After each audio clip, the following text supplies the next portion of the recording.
Let's see.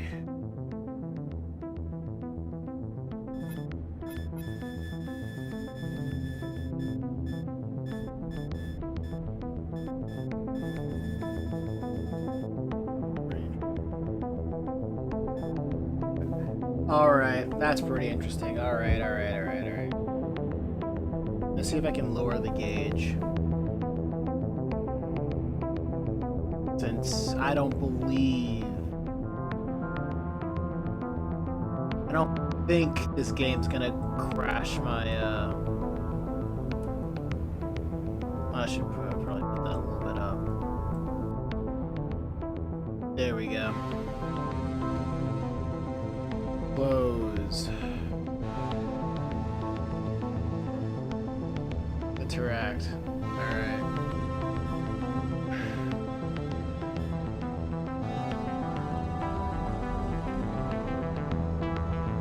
Classic or Journey?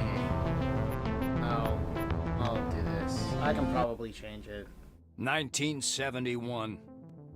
We woke up in a different world, where the Cold War ended along with the Vietnam carnage. All because of the Dome. The Dome. The Dome. A territory full of anomalous artifacts, phenomena, and organisms. All about the We still Dome. don't know what it is. An alien city? Some kind of a testing ground or storage? Whatever it is, no living thing trapped under the Dome can escape it. Yet even this did not stop the research.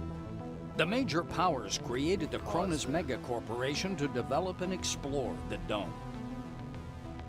Its secrets became a lucrative business. The Spire station was built on top of the Dome to export the artifacts and import supplies and personnel. The city of Crystal Sands grew at the foot of the Dome, eventually becoming a major transportation hub. All this required thousands of employees, and there was no shortage of candidates. Romantics, pragmatists, and adventurers of all trades swarmed recruiting centers around the globe, seeking jobs at Cronus. You were one of those people. In 1976, your application was approved, and you went under the Dome towards the future. Whether a good one or a bad one, only time will tell.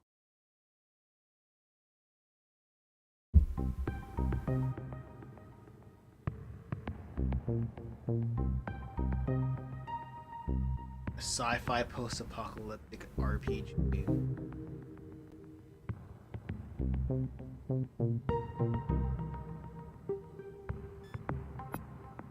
Oh, look at that. Oh, look at those Lego claw hands. Alright, let's see. C to run E. ED. Introduction. Welcome to the character creation screen, where you create a protagonist to plunge into the adventures of Under the Dome. To begin, choose the name of your character. Select the wing they are, in which they work, their portrait, and adjust their physical appearance. I'll show it again. All right, let's try to create myself. I am 26, probably gonna be 27 this year. Probably. Hopefully. Hey, Sketch, what's going on? I did not know. This was literally a last minute choice. I had this in my hard drive. I played like 30 minutes of it last month or something. And I'm like, this reminds me of Fallout. I like Fallout. I'm like probably gonna play it on the stream. If push comes to shove. Other gender. Probably gonna be 27 is crazy. Hey, hopefully I'll make it past. Well, I made it past 25. That's pretty cool. Other is crazy. They don't do anything cool with other. Alright. What's the youngest? 18? Oh yeah, 18 is they don't expect. Yeah, that's true. They don't expect anybody under over 60 playing video games. That's fair. Never heard of this. Me neither.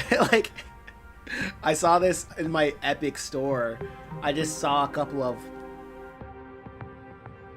on my PCs. I was just listening out to my PC, probably screaming in pain again. If only your PC could run Cyberpunk. My PC can run Cyberpunk, especially after all of those freaking patches. I tried playing it again.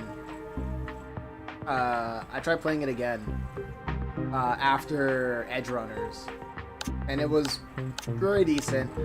It absolutely cannot. I cannot stream it though. It's just not good. Not good for that. Man, this is a Lego piece hair. Oh, Lego hair right there. Sure, this is me. The AJ Fro.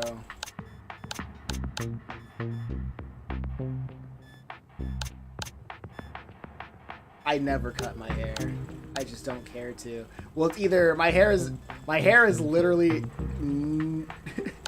it's closer to being cut than being like this. So, and plus this is looking weird. This looks like a chocolate mold.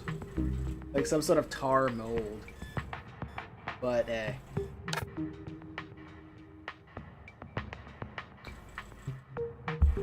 Caucasian is crazy. That's hilarious. All right. Yeah, I guess we'll just do this. Features. Oh, it's just facial hair. That's what it's all about.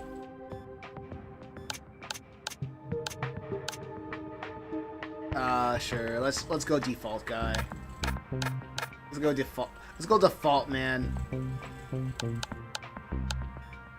Alright, the Black Wing. Using the most powerful weapons and advanced military equipment, the employees of the Black Wing protect humanity from the myriad hazards of the Dome. Black Wing's command is made up of the best officers from the most highly trained armies of the world, who coordinate and subordinate to provide maximum security for everyone in every wing under the Dome. Was that something that I would do? Confirm. Yep. Nah, let's see the Orange Wing. Every person deserves a second chance, especially those willing to make amends for their crimes. Does it look like I would commit a crime? Yo, Sketch, do I look like a crime type of guy? Am I capable of doing crimes? Probably only piracy.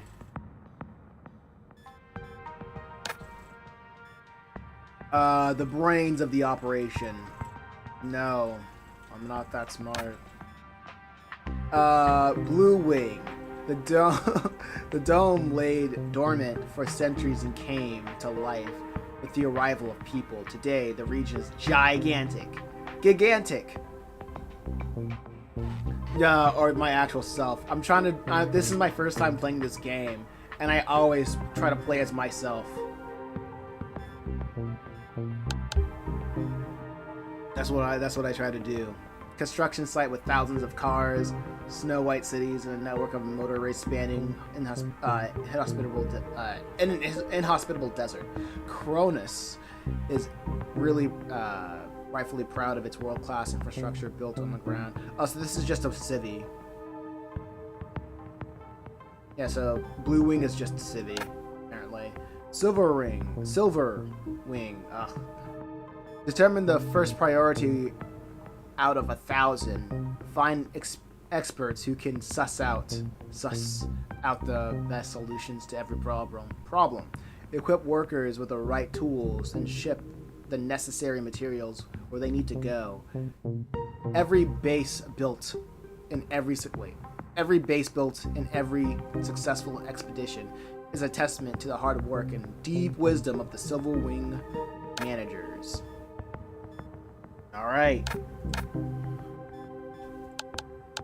I'm gonna go Blue Wing because I just feel nothing right now in this point in my life. I feel like nothing but a civvy, if that. What should my name be?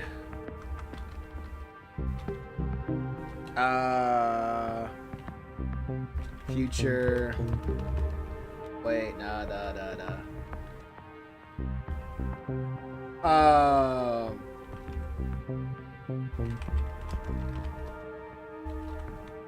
I am just the ordinary guy. Actually, I'm every man. I'm every man. There we go. All right, next, attributes. My guts. Out of everything I say, I'm a very gutsy person. Charisma, brains. Am I swift? Nah. Fortune, psyche. Hold up. Muscle. That's obvious. I don't think. Nah, I have not hit the gym in forever. So my perception. I need glasses for everything, and I'm not that perceptive. Perception, awareness, intuition, environmental sensitivity, affects initiative, learnability, precision, evasion, light weapons, heavy weapons, high tech. Perception gives you a chance to notice something hidden and evaluate the characteristics of people just by looking at them. Actually, I am that perception. Am I? I don't know. No, I have average perception. I think I have average perception, or just middle of the road. I have no. I have middle of the road perception. I think I have charisma though. I think I have a little bit. I feel like I'm more charismatic than I am perceptive.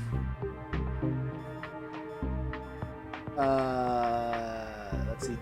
Deftness, dexterity, and reaction time. Affects starting action point. I was never really put to this test, so.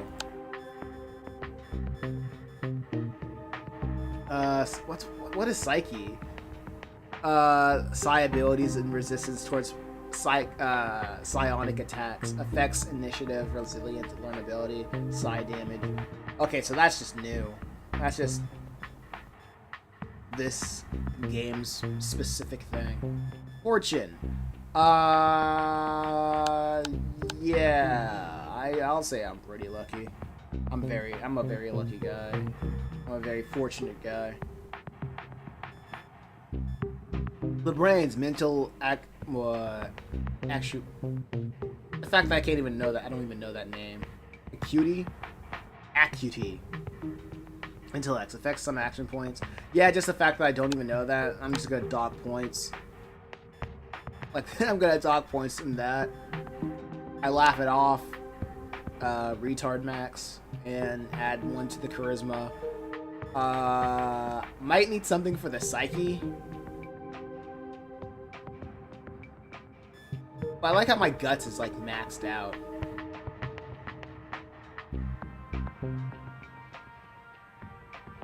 But I like the guts. I think I'm pretty gutsy.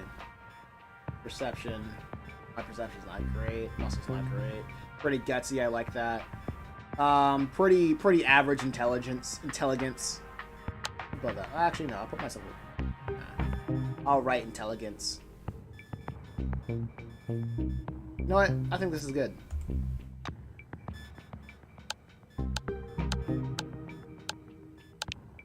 Oh, I didn't mean to do that. Oh, I got 3 tag points. Man,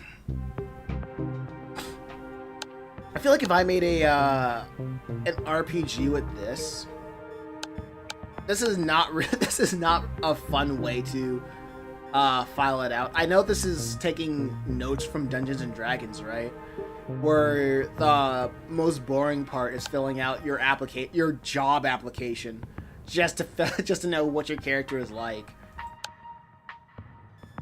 Like, this is like the most unfun aspects of it. But I like light weapons,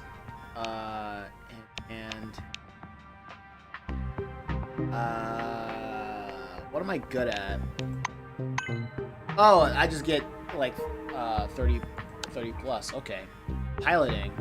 Drive vehicles, no. Oh, I can either do combat or applied. Job applications, yeah. I feel like if they wanted to like go full front on the games aspect, they would just give you a test. Not a test, but yeah, a test. Or like a personality quiz. And then it would just fill out your attributes like that. I know very few games that do that. Well, I don't know. There's probably some games that do that, but it's very few. Very few. They don't make the filling out your character fun. Let's see. Influence. Reacts on how your tongue serves you, manipulating the situation to your advantage. It'll be a business negotiation or an unwanted interview. I don't think. Well, influence. Yeah, I feel like I got some survival. No. Criminal. No. Science. Lol. Tech. I'm fine with tech, I guess. Edison. Survival. Don't know the first thing about that. So, I think I would be good with contraptions. What's this? A high score in this skill means you're less likely to step into a bear trap or lose your hand to a hidden laser gadget. Also allows better handling of explosives. Ooh, okay. Abilities of the mind, often thought as supernatural. These include the ability to make near future predictions, to sense the presence of nearby relics, and interact with forefathers' machinery. That sounds cool. You already played New Vegas before, right? I played New Vegas like probably 3 times in my life. And before you asked, yes, I have played 1 and 2. I actually have the discs of Fallout 1 and 2 in my room. I literally have to like go back and like dig for it, but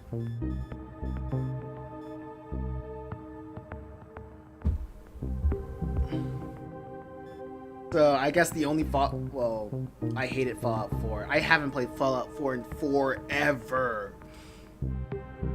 I remember my only memory of Fallout 4 was watching my dad play it, and he wasn't even really playing the game. He was just walking around, probably shooting at mud crabs, and thinking, wow, this is really cool, and then never picking up a video game ever again.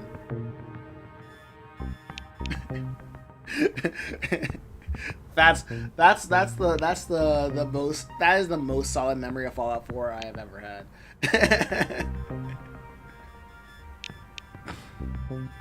Let's see. Gun fanatic. You adore guns of all calibers. Nah, not really.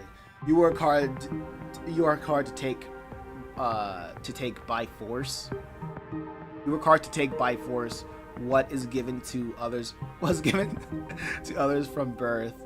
You even succeed somewhat, but no matter how hard you try, you cannot escape the stigma of mediocrity.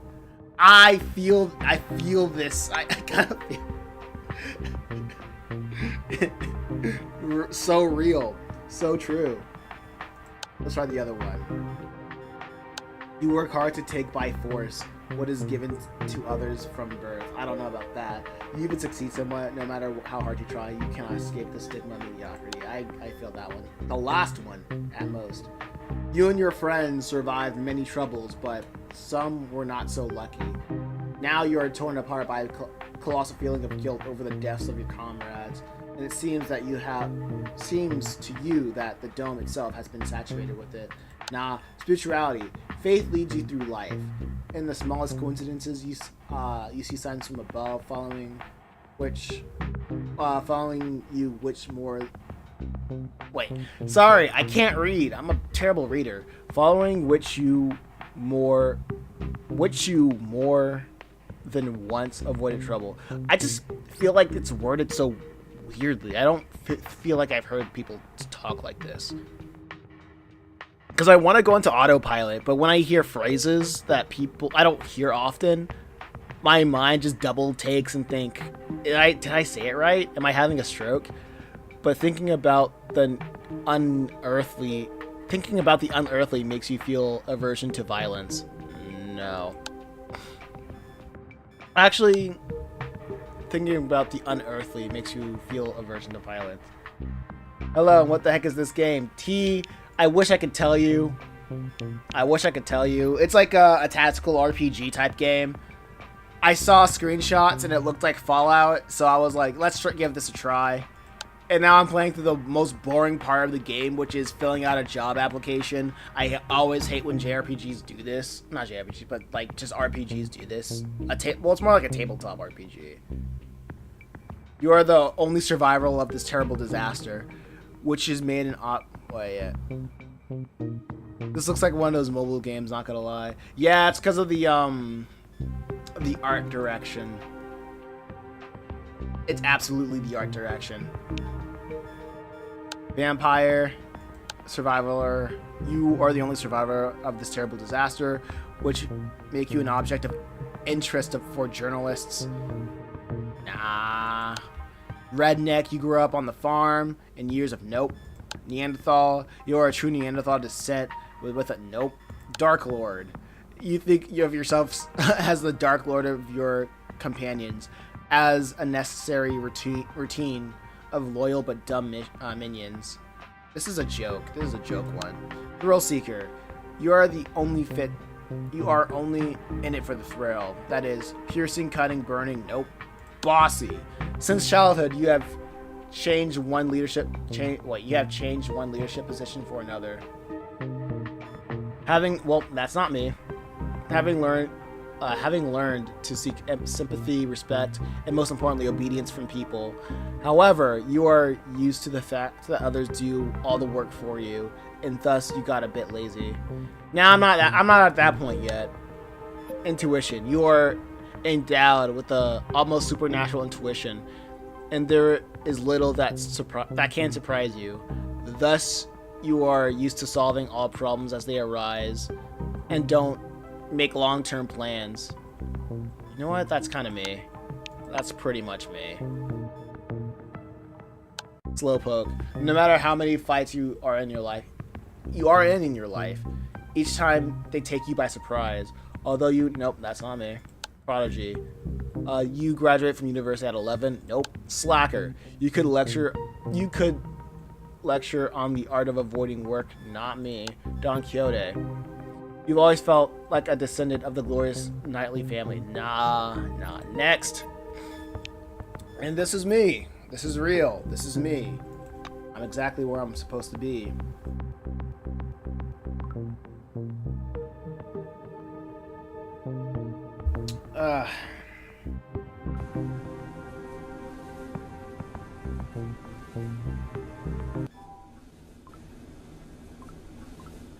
Oh, 15 reputation. Let's talk to this woman right here. The thin, pale young woman is sitting at the window, leaning against the illuminator. The glass is slightly fogged with her breath. She turns to you. Her shiny badge reads Tomoko Kimura, physiologist. We've crossed the border. No way back now. Even traveling by the funicular wasn't so thrilling. The white presses small hands to her blushing cheeks. The white. You were thinking, why have no children been born under the dome? I've got a working hypothesis, but I'm not ready to share it yet. She says softly, as if answering a question you didn't ask. OVA, nice. Sketch is so relieved that he doesn't have to hear me read. Understandable. Perception. Ask Kimura if she sees the dark stain on the outer surface of the dome. Why does that matter? Oh, what's this? Oh, I can barter and bribe. Interesting. All right. Kimura peers through the glass in the direction you indicate. Oh, that's the aircraft that crashed into the dome during the first expedition. I believe that's a wing fragment, and there's some white canvas. What do you think that is? Maybe a parachute? Who cares? The white shakes her head, bewildered. I just can't believe it. It's all true. We're on our way to meet the future. Okay, so I don't get achievements for pointing stuff like that out. Okay, what do you mean by we've crossed the border? Kimura shoots you a surprised look. You're familiar with the details of the briefing, right? To put it simply, the dome is a selectively permeable environment. Okay, that's pretty cool. When they say certain terms for the that they put in the glossary, that's fit for a glossary, you just hover over it. and then it tells you what it is. That's pretty neat. The most famous and ambitious creation of the forefathers, indestructible and semi-impervious to living matter. The dome covers about 30,000 square kilometers of desert. I can't even. The white draws imagine an that. invisible hemisphere in the air. Inorganic objects may exit the dome without difficulty, but any living creature dies if transported back to the outside world. That's why we're all stuck here for an indefinite period of time. Well, Kimura is eyeing the dome's mesh, glittering in the sunlight. Supposedly, it's something to do with the atmospheric composition, but it's a weak theory. The difference of the air within the dome is so insignificant as to fall within the margin of error. Or to put it more simply, there is no difference. She shoots a quick glance at the silver and lowers her voice. I heard a rumor, or a conspiracy theory, that we can leave the dome at any time. We've simply been told we can't. If you ever decide to test this hypothesis, don't forget to leave me something in your will. Does the voice need to be higher? I think it's fine. It looks fine. Oh, can I punch people? Oh, wow. Oh, I can punch people.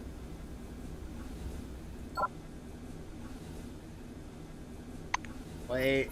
Save game.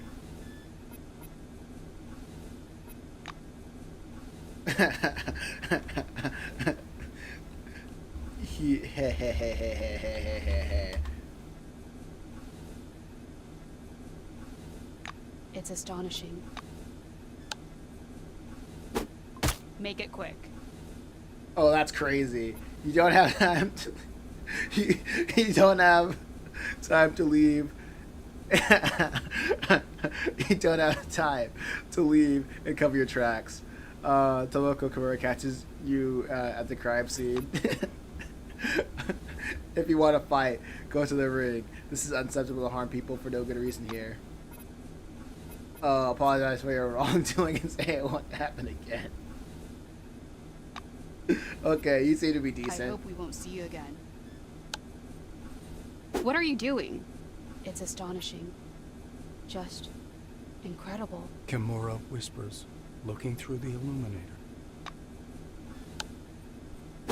I don't like you.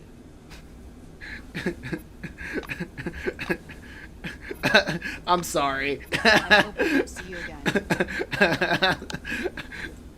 What do you need? Oh, wait. You keep committing crimes one after another. I'm calling security. Keep silent. Have Wait a good for one. guard. Make it quick. Approaches you wearing a guard's uniform. This woman approaches you wearing a guard uniform. You are violating the General Dome Code, Article 33, Paragraph 1, causing bodily harm. She frowns. Repeat offenders like you are in all our reports. Now, now you will either pay the fine or go to jail. Say you're going to surrender. Well, that's your call. Oh, wow. Oh, wow. Okay. So it's one of these games. Stop it! It's not humane! Dang, I didn't know we could do this. Missed. Shoot. Oh, I ran out of AP.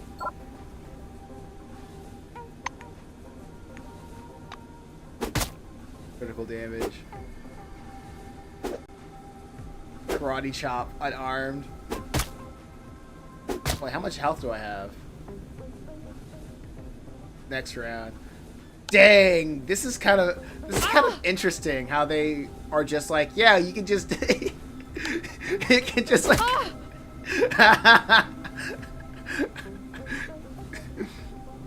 you can just do this, huh?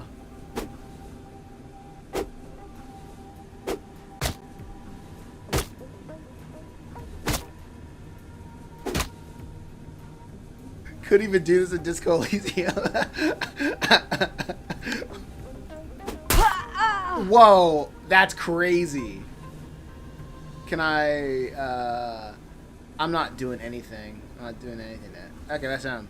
Oh! I guess he was a cop.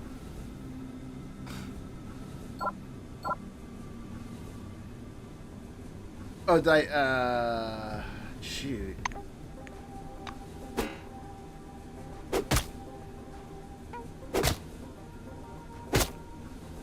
Why the hell did I join Cronus? Oh, wow, he showed Okay, yeah, load game. That is insane, that's crazy.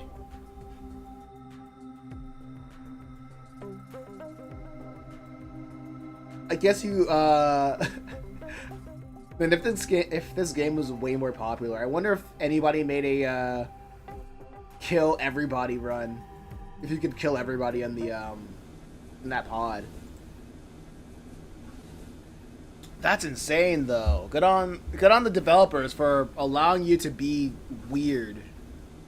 Just be a complete sociopath. A guy wearing thick spectacles thrusts out a sweaty hand. Monty James, Silverwing.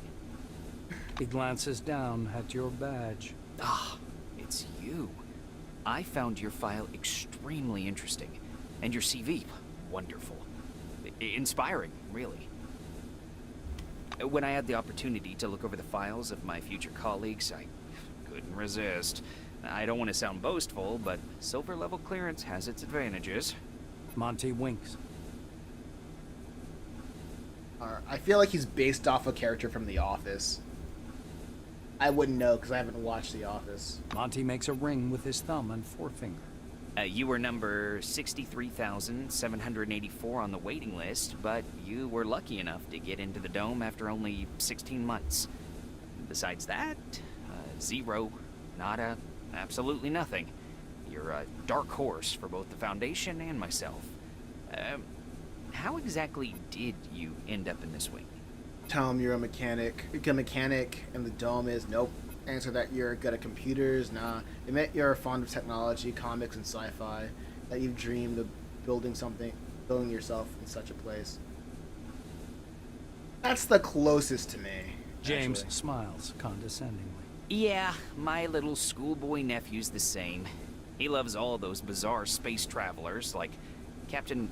what's his name? Hyena? Or Hound? No matter. You two would get along well. Condescendingly. An uncomfortable silence rises between you, and Monty abruptly changes the subject. He taps the narrow illuminator panel with one finger. Look, there's a storm rising. The lightning is strange. Green. Should lightning be green? This is my first sandstorm. Anomaly, general term for a variety of psychochemical phenomena of uncertain nature. Endemic of the dome. Recommended approach. Steer clear or die. Alright, let's talk to Igor. Oh, we're both man blue. with a mustache and a blue jumpsuit is standing at the window, studying the construction site below Is through this the Starfield? occasional break in the clouds. No, His badge reads Igor Patan, planner. Encased. I think the name of the game is Encased. The blue taps on the glass with one finger and gestures you to come and take a look. Seems like he doesn't speak English. Oh, that was sarcasm, yeah. Right. Alright, I'm stupid. Anyway. Yeah, I'm pretty sure this is what Starfield wishes it could be. Instead of Skyrim in space.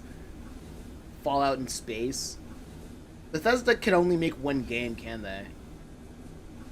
Using sign language, mimicry, and all of your artistic talent, you're able to communicate with the planner. Whoa. I know sign language? That's cool. Once he's sure you're watching, Patanin points up in the direction of Spire Station, from which you departed a few minutes ago. He sketches the outline of the station on a broad, foggy section of glass. Once he's finished, the blue turns to you with a delighted expression. Fallout in space is an insult to Fallout.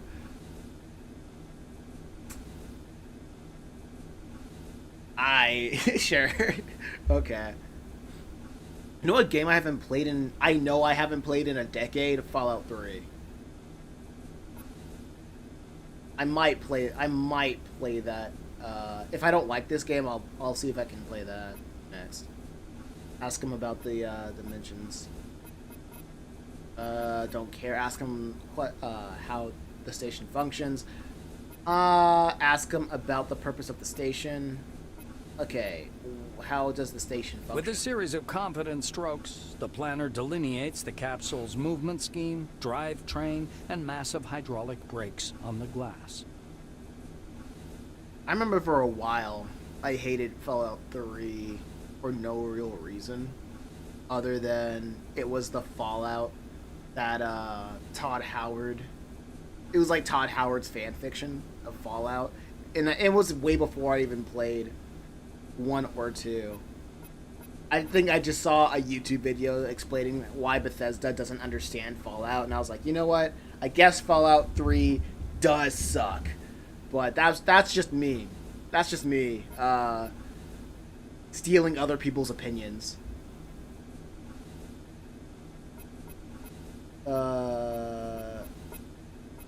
What's the purpose This of the station? time, Igor is quite laconic. He pauses, then confidently writes cargo and personnel in block letters, and draws an arrow pointing downward. The game was revolutionary at the time. I think we played several games that were revolutionary at the time that just doesn't hold up. Beside it, he writes relics and draws an arrow pointing up. His R is turned back to front.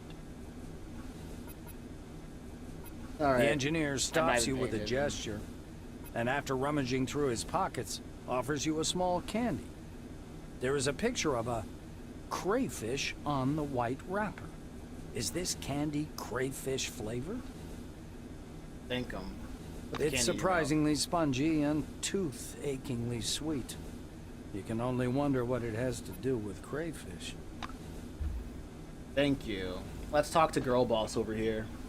A tall woman is watching an ad playing on the monitor, arms crossed. The polished to a shine badge on her black overalls reads Elsa Olafson, Security Service. You have to wonder, do people put girl bosses in fiction because they want to empower women, or is it just a fetish? She glances at you and offers her hand in a businesslike manner.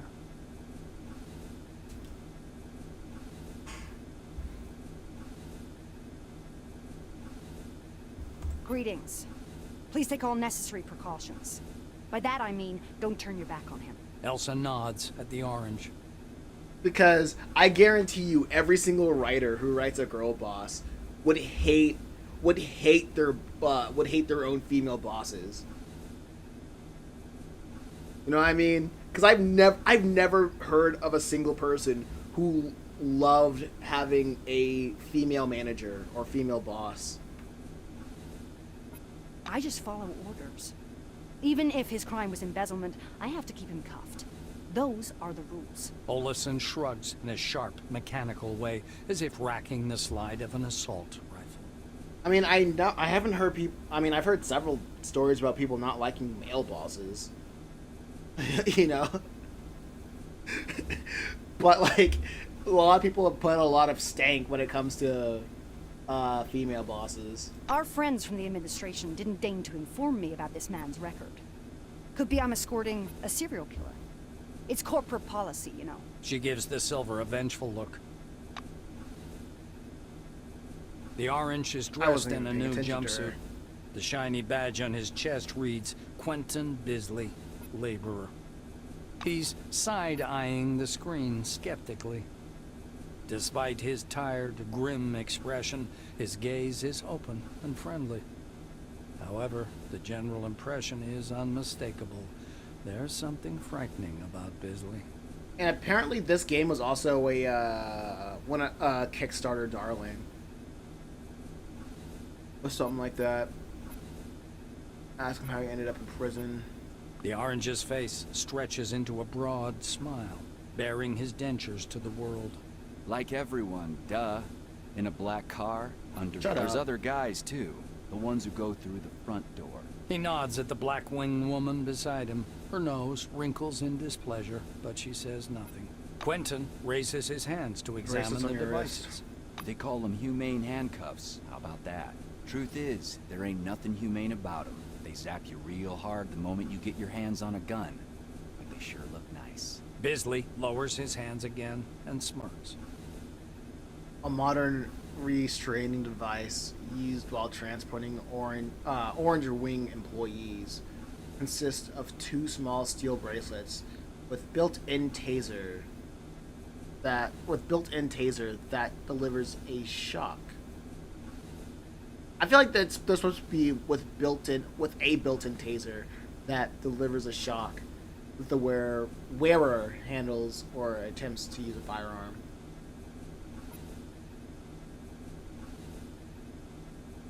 Boy boss does not roll off the tongue well at all compared to girl boss. Well, boy boss is kind of redundant because when someone says boss, you automatically assume that's male. Stopping by the door's porthole, you watch as the ground slowly approaches. It looks brown-black through the tinted glass and smoky blue at the horizon. It almost seems like the clouds are pulling apart there. Your eye is drawn to the cluttered eastern section of the dome, where you see a block of warehouses and something resembling an observation deck. The real dome doesn't resemble its image from the ads at all. There are no snow-white cities or vast highways to be seen here. Looking more closely, you can make out a single, lonely road leading north. A few sheds, a radar installation, and the glittering antenna of a radio tower emerge from the mists. Yes, engineers will have plenty of work here.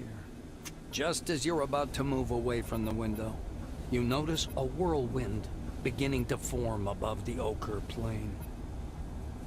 The gathering storm drifts unhurriedly above the desert, a crown of green lightning flashing at its core. Clearly no ordinary weather phenomenon. It must be one of those anomalies. You freeze by the window, unable to avert your gaze. Let's see, stay at the window and watch the whirlwind until the landing. The outlines of the landing site, blurred by clouds of dust, appear behind the greenish glass of the porthole. The capsule shudders as the braking devices engage. Hey, I guess that's well, I wonder how long this tutorial is. Is this one of those games where the tutorial lasts like the first 10 hours?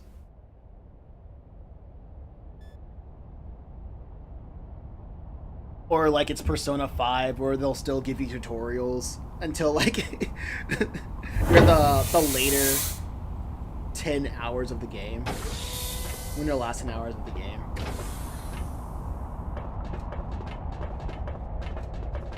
Hey Ted, what do you think? Inside the box, I mean. Come on with it. Okay, none of this matters. Yeah, let's talk to this guy. Come here. Come on now, or you'll miss everything. A cheerful man in a white lab coat grabs you by the sleeve. A badge reading Ludovico Nuzzi, scientific analyst, export department, dangles loosely on his clean uniform, which still smells pungently of washing powder. Look over there. He points upward with a sharp, wide gesture and hands you his field binoculars. Alright, you know what? He wants me to look at something. I'll be a good guy and I'll look at him. You raise the binoculars to your eyes. Those Persona tutorials are crazy. Dude, I will always hate Japanese tutorials. They don't know how to make tutorials fun. Under fourfold magnification, the whirling cloud above the rust-colored plains looks even stranger. Its core glows with flickering green light and flashes rhythmically, and that rhythm seems to form a complicated pattern. This must have been really fun to paint. No, but like Japanese tutorials, they will give you an entire encyclopedia before you'll even get to press a single keystroke. Nazi bends close to your ear. Fascinating. Do you want me to bring some filters? If we intercept the red and blue spectrums, we'll see something amazing. It's like a signal, some kind of message. Ask them what precisely are you looking at. I know what I'm looking at. I'm looking at a storm with funky colors. Ask him what scientific analysts export department means. The scientist looks blankly at you, then down at his lab coat. That's fair. Ah, this? This? He lets out a blaring laugh. Ludovico points at the building behind him. I work in Concord Station, categorizing relics. My job is to classify them by rarity. Then the blues package them, silvers issue the documentation, and oranges move them to the cargo capsule. Just like the one you arrived in. Relics, object of forefathers' material culture. Usually comes from a dark and mysterious dungeon. Oh, we get to dungeon crawl? Nazi points upward. Then the capsule takes the relics way up there, all the way to the spire, then to Crystal Sands by the funicular. They get auctioned off and turned into money. It's not like I endorse this, but we all like ourselves a good paycheck, right? This reminds me of my problem with playing Disco Elysium the first time, because they'll just name off different lingo, and they expect me to know what it is. Granted, I understand they do it just to sell that you are an insomniac. You're not supposed to understand what they're saying. And like when they say foreign words or reference other places in that world. But it also really helps having... I just wish they had something like this. You know what I mean? Like if they name an ethnicity, they would like have a little drawing of like, oh yeah, they look like this. Or a place, it'd be like, it looks like this. Or a little map that where you get to see the scale of the world compared to like how small Revachol is. You know what I mean? Or big. I just love... this is like a really nice quality of life feature I wish more games had. Spire, the transit station built around the aperture at the top of the dome. Relics are moved up to it, in capsules with new employees. Food and equipment descend from it. Okay. Crystal Sands, a city at the foot of the dome. It is where the fresh provisions, weapons, equipment, and the new Cronus employees are delivered to the Spire station and the funicular. The city of the sand... Okay, two different cities. Cool. He offers you his binoculars once again. Do you want to have a look at the spire? It's amazing. But then, you can look at the spire anytime. Now that sandstorm, that's what's truly amazing. Nazi looks from you to the capsule and to the landing terminal entrance. He flings his arms up. Oh, mi scusi. Excuse me, I'm so sorry. You'd better get going or you'll be late for check-in. Your colleagues are already inside, and the storm is growing stronger. Yeah, the storm is growing stronger. The White mutters in fascination, eyes glued to his binoculars, which is fixed on the spinning whirl of clouds. Wow, look what the wind blew in. The maelstrom is getting stronger. Even stronger. Isn't it marvelous? You better get into the station. And don't forget to register, or they won't let you in on the bus. He shouts over the howling wind, the growing howling Hope to wind. see you again soon. Can I... Okay, let's get in there.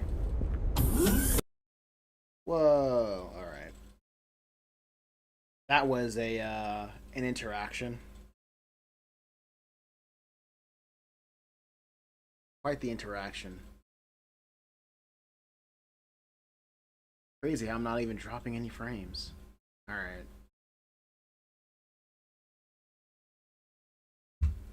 I think this so far... Well, I can't really have an opinion. This feels like one of those games that are a slow burn. You know what I mean? And that's kind of a very... It's a very bold decision for the directorial role. All right. Just right, Mr. Monty James. Oh, there With you luck are. like yours, I would. A silver.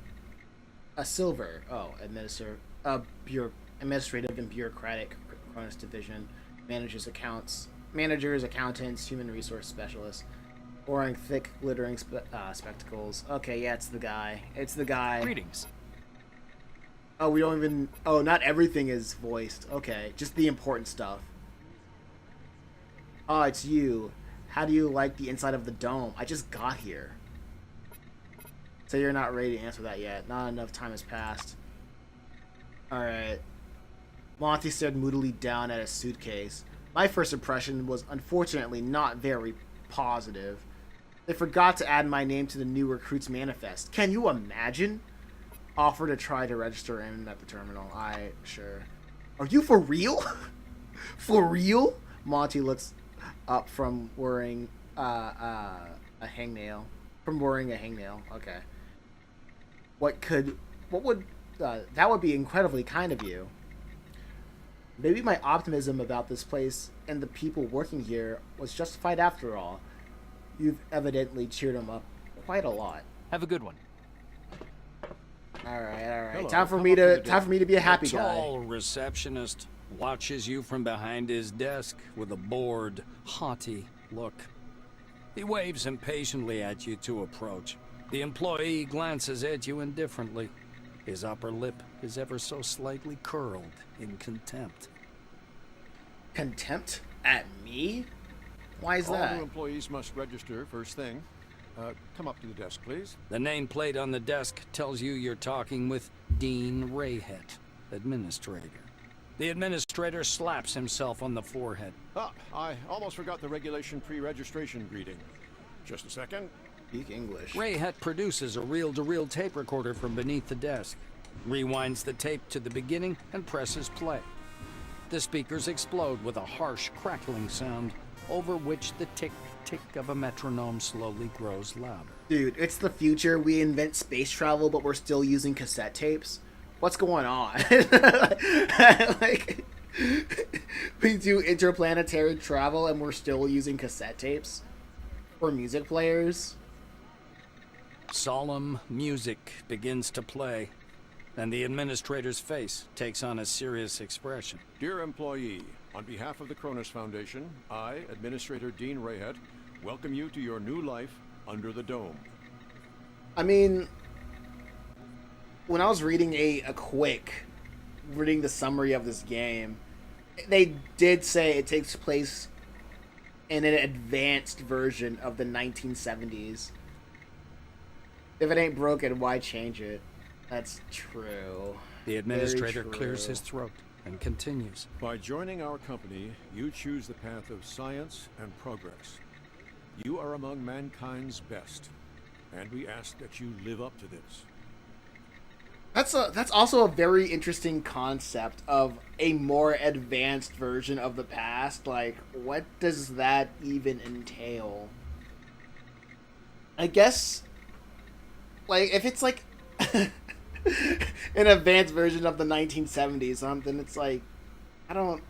That's such a weird. The reason why that is such a weird concept to me, because what makes the 1970s is the fashion and the technology, the synthesis of fashion and technology of the time. Please handle relics carefully.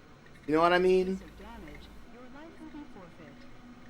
So if it would make a lot more sense to say that this is in the distant future, and the cycle of fashion looped around so many times that we just ended up cycled back to the 1970s for the sake of efficiency of its design and how it melded well with the technology.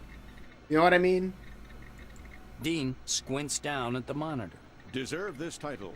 Do your job honestly. Obey the law. Respect your colleagues and... The music fades, and the administrator finishes his speech. And together we will build the best possible future for all mankind. Dean puts the tape recorder away. Now that we're done with the official greeting, I'll register you and upgrade your Selectron. Okay? Selectron, an electronic key and ID, a computer program embedded in the Selectron grants access to certain areas depending on your wing and rank. But I guess what I am trying to say is it feels like, I guess the change of the lores, they probably found something similar to vibranium that changed the effect. There's probably a technological breakthrough that made everybody learn interplanetary space travel, interplanetary travel in the matter of years, which, gosh darn, I wish we had that optimism about in the present day. Say you're ready to begin the registration. Dean's hands hover over the keyboard. Wait, can I He say gives you something a else? nod. Okay. Pass him a note which is written out your information in advance.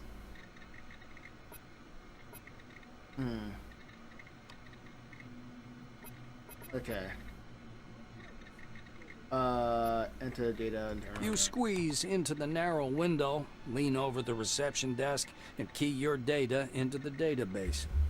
After entering Proceed, you return to your seat. Dean mutters discontentedly to himself as he moves back to his terminal. Rayhet scans the computer screen. So your position in the waiting list was 63,784. You've been assigned to Magellan Station. A special bus will bring you there after a series of briefings. Please pass me your Selectron so I can update the firmware. Dean snaps the docking port of your pass to a recess in the casing of his computer. The administrator returns your Selectron. Now you have first-level clearance for a Blue Wing employee. You have access to storage, the repair bays, and various workshops. Your Selectron also has a built-in universal key that opens the hatches accessing the air shafts. I think this guy just doesn't like my occupation. Dean continues. All new employees have a short list of tasks to perform on arrival. Do you want to hear all the details or just the short version?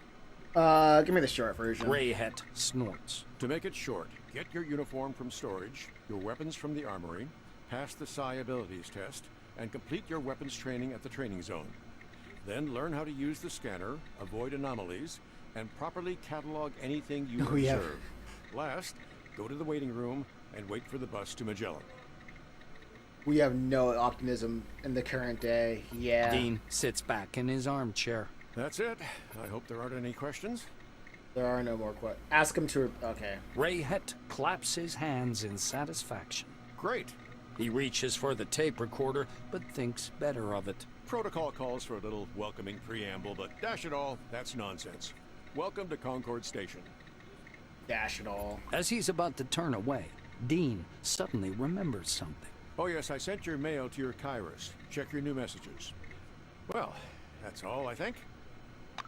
No, but what about the guy? I told him that I would do something good for him. Dean gives you a short nod as you approach. Ask him, no, freaking the nerd, Monty. I want to help him out. I told him I would help him out. What the heck, dude? Oh, I wonder if I can search here. Kronos Corporation reminds you. Please use a public terminal to access your account. Thank you. What's in here? Whoa! Wait, what's this? Money? Bonds. Oh, money. Oh, and that's mine. I get a mop, disinfectant, soap.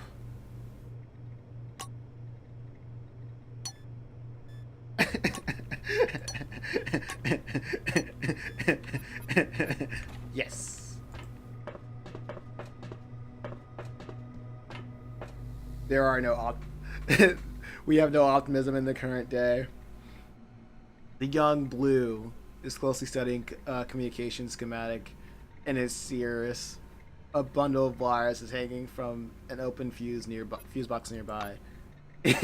He's not disgusted about getting soap.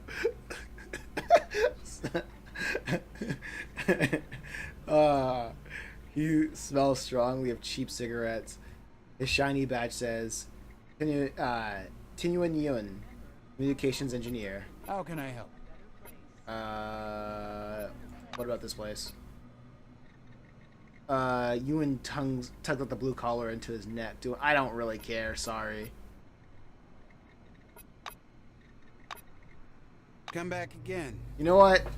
This is not what I would do in reality. I don't need the mop. I don't need this. I don't need, wait, the soap. When everything turns post-apocalyptic, maybe I'll be a maybe I'll be that guy. But nah.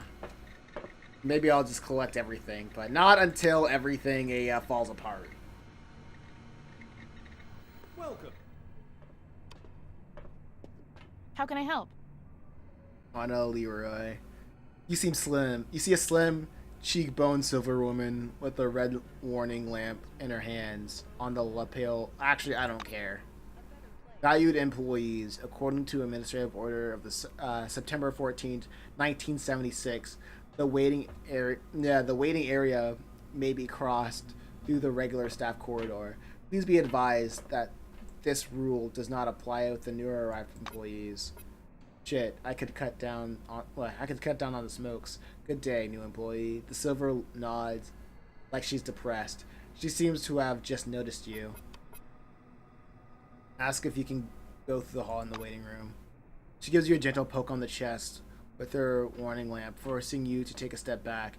Am I speaking gibberish or what? The rule does not apply to newbies. You have to go through the training and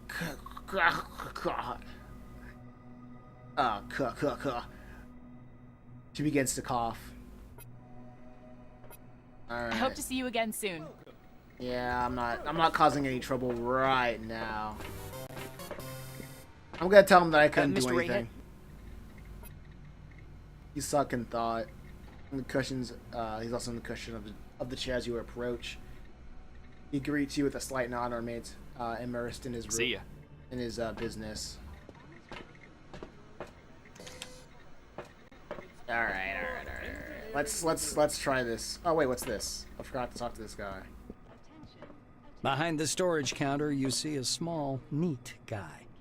His gingery hair shines with something like brilliantine. His badge says, Sidney Maynard, storekeeper. The silver perks up at your approach. A thick logbook appears at once from under the counter.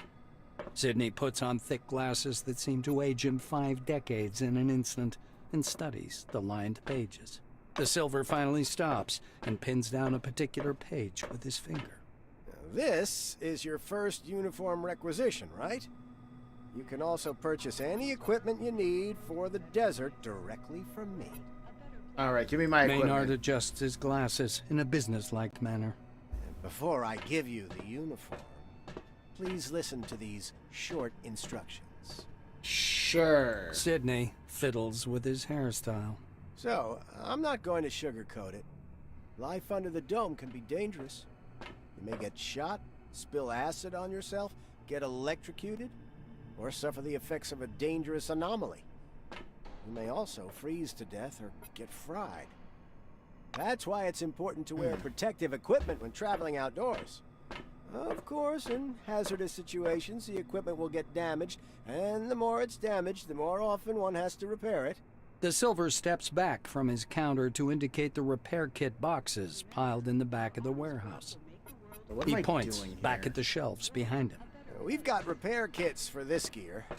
There are Blue Wing specialists ready to help you at any large base, of course, but they're not always available. So, you'd better learn how to use repair kits and workbenches on your own. It's a useful skill. I can bribe him. Sidney rests the logbook on the desk. That's all the instructions. Now, I'm going to issue your uniform. The silver disappears into the back for a while and returns with a small package. Unfolding the package, Maynard shows you a brand spanking new uniform. Sidney half unfolds the clothes. A jacket, high boots, and turnip pants with patch pockets. The technician's uniform screams function over fashion. parts of the uniform are rubberized to protect you while working with electricity. He raises a finger. One more important thing. In accordance with Order 16-225, helmets and gloves are not issued, but they're available for purchase from me. Please bear in mind that a full set includes headgear or a mask, jacket, trousers, gloves, and boots. Nice. Sydney hands you the package. Here's your uniform. Enjoy. Leave. I think when I play Fallout 3, I'm gonna do the most evil options. Since I've already played it before. That's gonna be fun. I'm just gonna go evil route. Because Anything urgent, Mr. Krachkov? when I first played it, I was just, I know I was just pretty much as moral as I could be. Wait, but it's So still there's no real, there's no real reason to like Katarzyna, my dear, play as you may violate myself. protocol as long as it benefits the company. Take your lead from when it comes to that. The smell of good tobacco wafts off this tall, portly woman from a meter away. A black lacquered pipe, an open logbook full of signatures, and a metal flip calendar sit on the counter in front of her. A small nameplate reads, Margarita Tkachenko. The woman fixes her coppery hair with one hand and casually lights her pipe. To what do I owe the pleasure? Her voice is deep and gravelly. I mean, my Margarita weapon. thumbs back a couple of pages in her logbook. I see. She glances at her Kairos, looks at you, snorts, and retreats to the shelves. Why is everybody snorting at me? I just got here. The black returns a couple of minutes later with a big baton. Here you go. This thing's indispensable in close combat. She swipes the baton through the air, then rolls it between her hands with clear satisfaction. Like it? Enjoy. Take the baton and hang it over your belt. Tell her that you don't need a baton. If you could, I'll take what I Margarita can get. lets out a big puff of smoke and shakes her head. Shift it to the side, silly Billy, or you'll trip over it. All right. Ask about servicing the weapon. Ask about the weapon's drawbacks. Tkachenko removes the pipe from her mouth and releases a stream of smoke. Yes, this thing has one drawback. It doesn't shoot. For real. Ask about the servicing The weapon. black chuckles. Listen, a baton is a baton. Thanks. The armorer shrugs, puffing indifferently on her pipe. It's the least I could do. We have a requisition list from the Silvers. For free, you receive only rubbish. If you want the real deal, check out the weaponry shop. Or me. Oh, item quality. Weapons, equipment, other items have different quality. High quality items are more expensive, less common. Okay, cool. We just have bad Leaning stuff. over the counter, the black points somewhere off to one side. Now it's time for your training. Fatherby is already waiting for you by the big gate. He's a bit dotty, but a good man nonetheless. But before the training zone, go see that wizard guy with his toothpicks. Be careful around him, though. Don't let him pitch you a line.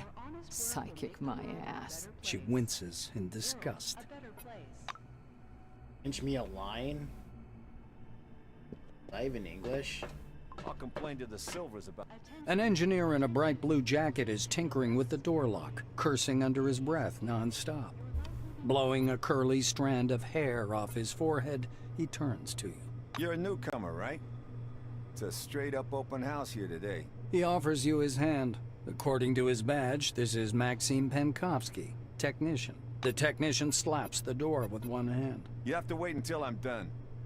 Some orange jammed up the lock with chewing gum just for a laugh. They're like animals, those oranges, marking their territory.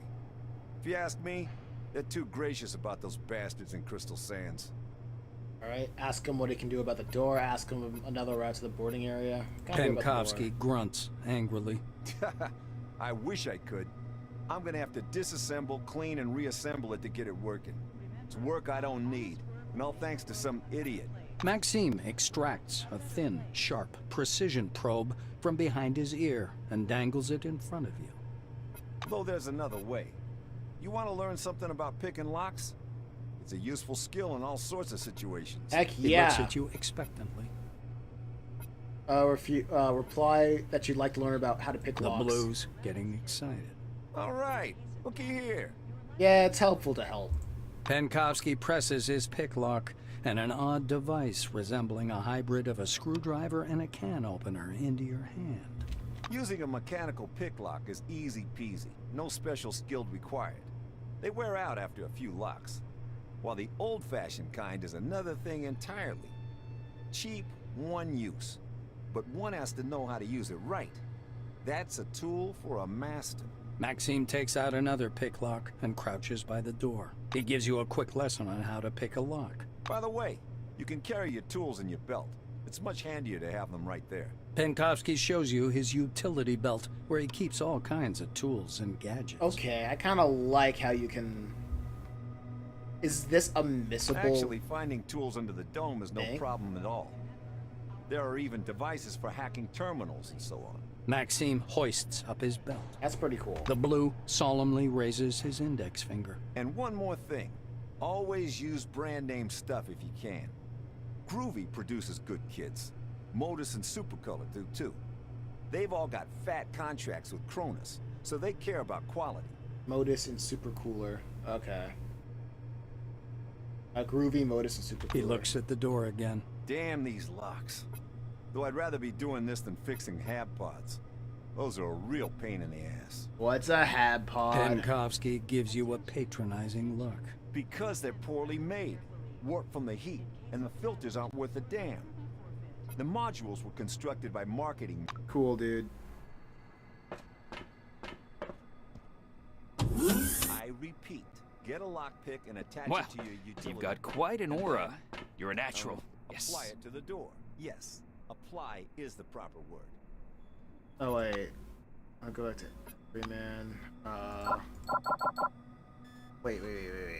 Pocklet. Yeah, I got it. I'm not doing that yet.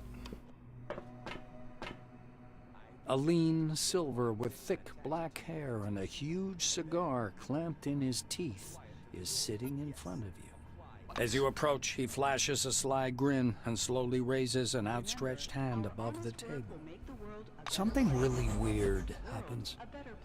All the paper clips, pencils, scattered toothpicks, and bits of trash float up from the table and hang in the air. The silver badge reading Andrei Mihai, Science Instructor, floats up as well. Show that you have skills as well. You thrust your hand forward, and your outspread fingers emit barely visible sparks of energy. Pencils, paper clips, toothpicks, and pistachio shells dance chaotically in the air. The silver sticks out his lower lip as if to say, not bad, and gives you a thumbs up. The objects clatter back onto the table. We bonded. Here for the briefing, huh? Shall we get to it? He takes the cigar out of his mouth and exhales a lush cloud of smoke. All right. The silver props his elbows on the table. Anyway, here's the deal. It's more profitable for people with a high psyche to study psionics. Give me your hand. Not waiting for an answer, he grabs your hand with strong, dark fingers. Andrei gropes your hand with an expression of fierce concentration. So, do you practice? Bells, bulbs, brushing mugs off the table, huh? The silver takes a thin glove covered in talc from his desk and passes it to you. Look, a glove, right? But it isn't just a glove. This is an ooh mama, hold me tight glove. It takes energy from your noggin, your psyche, and pew, concentrates it. He counts off on his fingers. Learn psionics. Put on the glove. Transform energy into the necessary shape. That's the whole briefing. Simple? Simple. All Now right. to your questions, huh? Mihai spreads his hands good-naturedly as if to say, you're welcome. The toothpicks on the table skitter around for a moment, arranging themselves into a curse word. The silver laughs loudly at his joke. The cigar falls from his mouth to float in the air, ash flaking weightlessly from the tip. All right. Ask him to tell you about The like, silver takes a origins. pull at his cigar and releases a self-important puff of smoke. Psionics. It's a gift for all of us. The forefathers took off someplace. Poof, gone. Only the dome remains. And this... psionics, huh? He rocks back in his armchair, puffing on his cigar. The toothpicks again slowly rise. Mihai spreads his dark hands. Toothpicks hover around his head in a kind of halo. Scientists say everyone... Okay, so it's a nothing burger. Hold up. Apply it to the door. Yes. I most likely might have a freaking...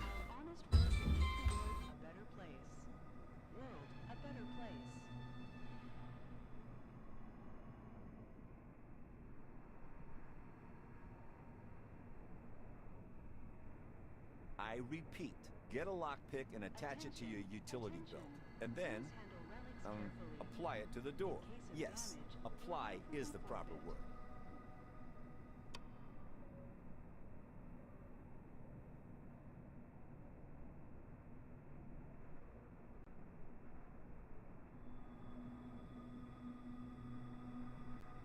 Alright, I'm back.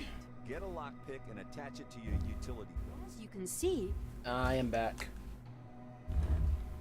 So it was just a that was a load of nothing. Where am I?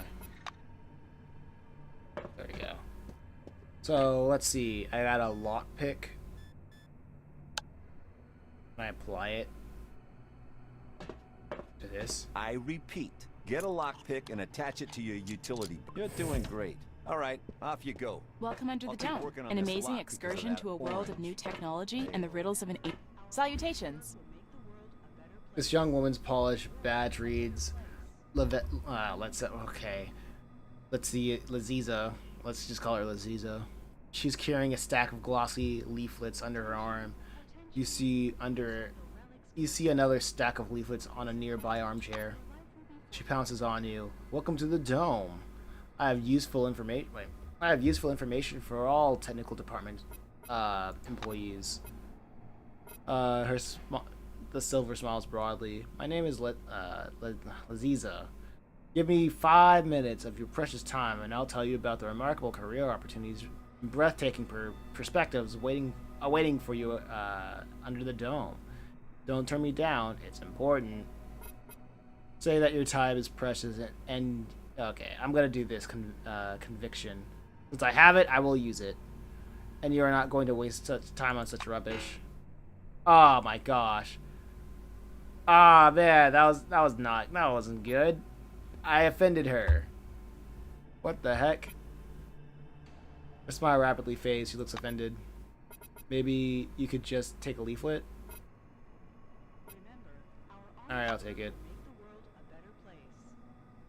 You take a glossy leaflet with a colorful picture of the cover. White and pink houses, palm trees, and luxurious cars. You can't actually find these things under the dome, though the picture is beautiful. Laziza summons a smile and sniffles. Welcome to the dome. The dream of humanity comes to life. She has a shaky. She says it in a shaky voice. It was nice chatting. Oh wow. Oh dang. I ruined her day.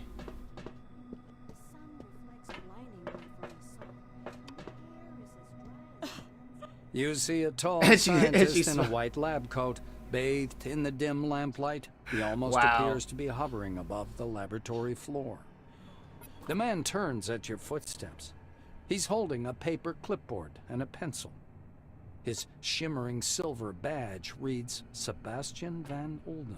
He glances from you to the glittering watch on his wrist. I want us to respect one another's time. Please speak loudly, clearly, and to the point.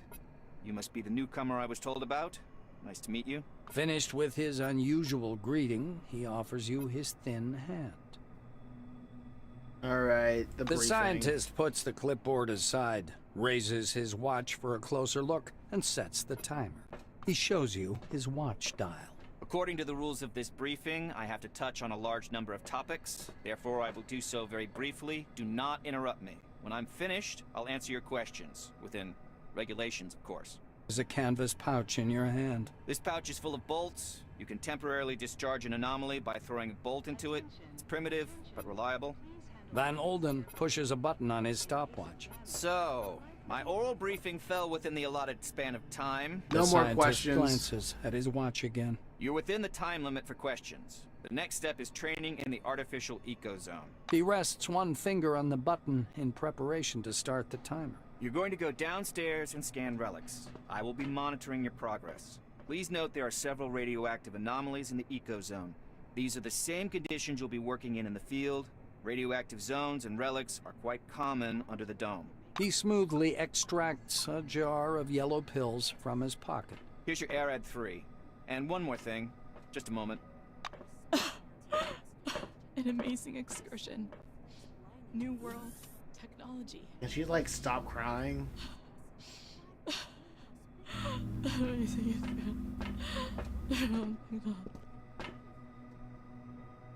She sobs and noisily blows her nose. The crumpled leaflet. Say that her smeary makeup makes her look like a raccoon and Lee.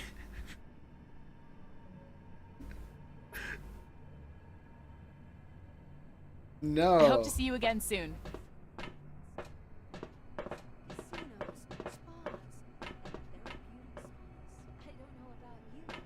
I don't like being mean, but her crying is annoying. This New is world Victoria Legrand, technology. and the dome from the inside. See you next time. Oh, young black hair, don't care. Howdy. Can you do me a favor? What do you want? Keep an eye on Thorson for a couple of minutes. I gotta take care of something, please. Fine, whatever.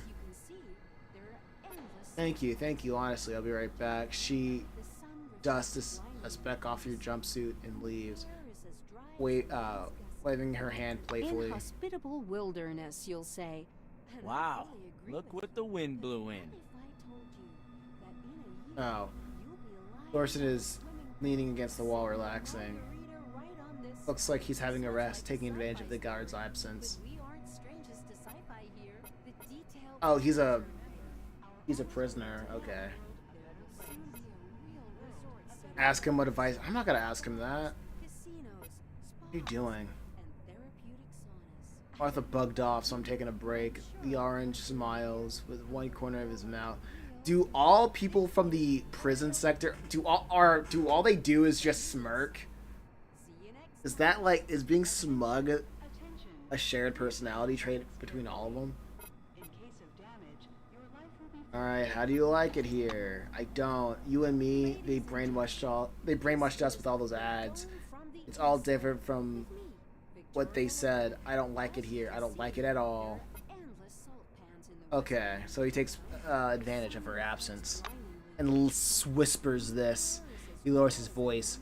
Pat downs at every opportunity, fines, lockup, and they assign Bertha to me. She seems nice, but in fact she isn't. Oh, okay, I bet. They were good folks here. But they sent them to work in the labs. They can't get in touch with. I can't get in touch with them anymore. They didn't want to go, but the terms of the program say you can't refuse.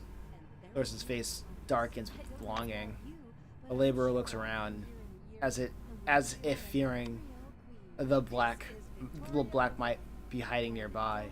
The administration's invented all kinds of damn papers, socialization tests, phrase books, and Bertha hands out penalty points at the slightest pretext. You know, if I could go back in time, I would fucking never go under the dome. Alright, what should I do then? What advice could I give? Only as long as Bertha isn't listening. I'll tell you everything, warts and all. There were obviously good intentions behind this. I still believe we have a chance to get along, all of us. But this place wasn't the way it is. He gestures with both hands, trying to show something frightening. Thorson looks at you straight in the eyes. Something is happening. My gut tells me these things. We're on the edge of something very frightening. Too much digging, too much shoveling, swinging. Something's gonna happen soon, and things will become even worse than they are now. Want a piece of advice? Yeah. Find the people you're going to hold onto when everything goes to hell. You turn to leave, but Thorson grabs your sleeve. But before you go, he nods at your jumpsuit. Just wanted to say, it's cool to it's cool to a blue. It's cool to be a blue. I envy you. I really do. Bertha returns. The oranges. In the western region, I'll go back to work. The sun all right, reflects holy blindingly foreshadow. from the sun, Thank you. And the air is as dry as a nun's gusset. What? A middle-aged black is sitting behind the counter with his hands in his lap. The buttons and zippers on his uniform are polished to a shine, and even his badge, Winston Botherby, instructor, has been buffed so much it hurts to look at it. Botherby frowns as you approach. Your first act is being late for the briefing. Yep. You going to be late for your funeral as well? Say that you wish to receive military training, snap to attention, and report that you're here for your assignment and want to receive the training. The black looks you over. Yes, I see the weapon received check mark. Looks like you are fully prepared to disappoint me. Yep. You are prepared, right, employee? I am prepared to disappoint. Tell him you're against violence. Say that say you have a few things to do and then return later. Botherby leans over the counter and directs you to the doors. Absolutely prepared to disappoint. A combat disappoint. simulation computer. Launch it and begin your course. How do we get started? He raises Awesome. his index finger. The conditions in the training zone closely simulate those one would experience in the field. Your goal is to avoid getting lost and dying of dehydration. And try to aim the barrel away from yourself when shooting. Pulling a notepad from his pocket, the instructor jots down your name. Your goal is to hit 3 targets. I'm going to monitor you and advise as necessary. And try not to burst into tears. That's all. Go ahead. Alright.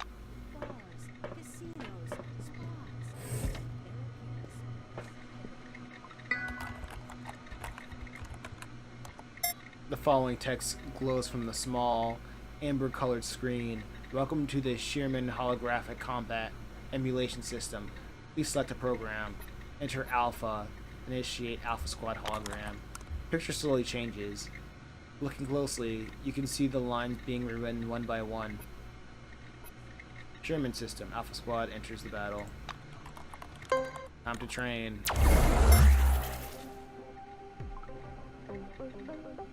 Okay, so I can't hide. Oh, I don't have my gun? Sight, huh? You just...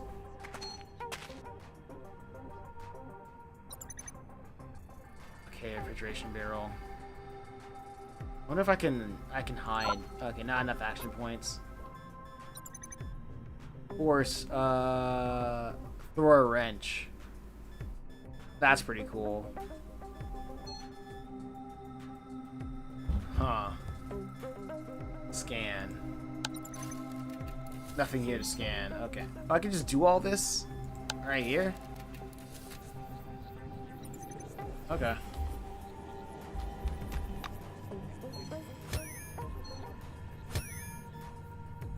Oh, am I getting... Wait, he gets guns and I... Where's my gun?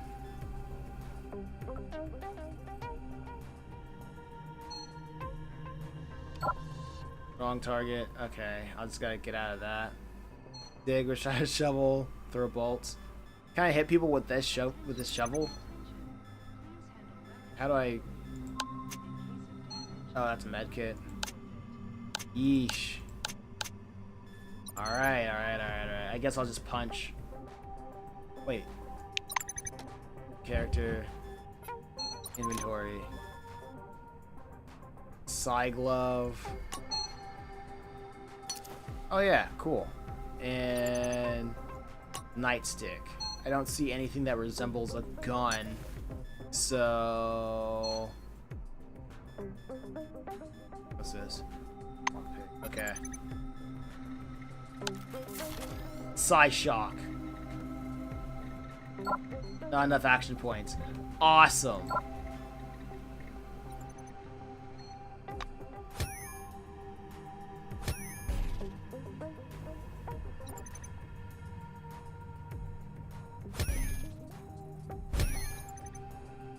Alright, he used his hands. Now it's my turn.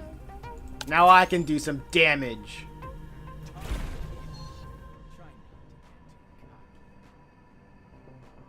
Alright, cool. Thrilling news. You aren't completely hopeless. Okay.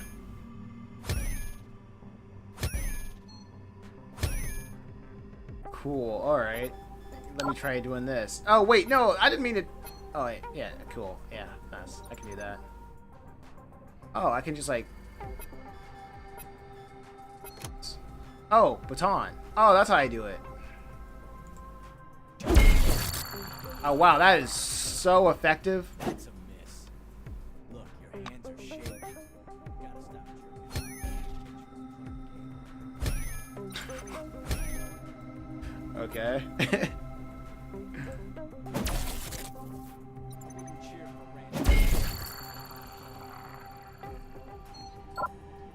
Like, I kind of get that they're trying to make him a hard ass, but, like, he's talking too much.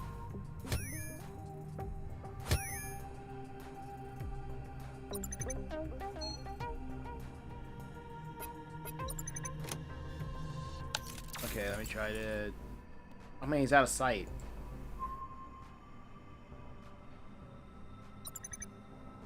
Alright, let me just go over here then.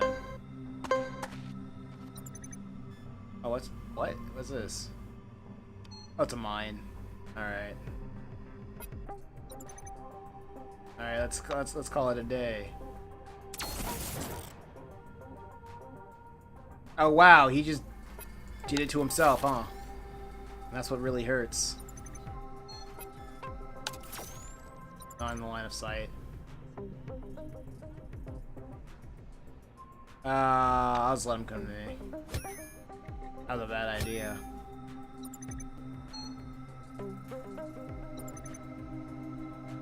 I wonder if I can... Can I do that? No? No, wrong target. Nope, can't do that then.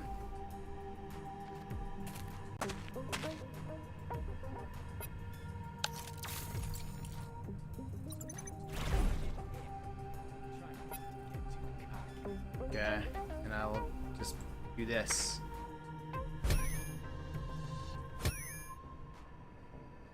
Riveting. Alright, cool. How did I miss that? Cool. Can't help but say I'm stoked.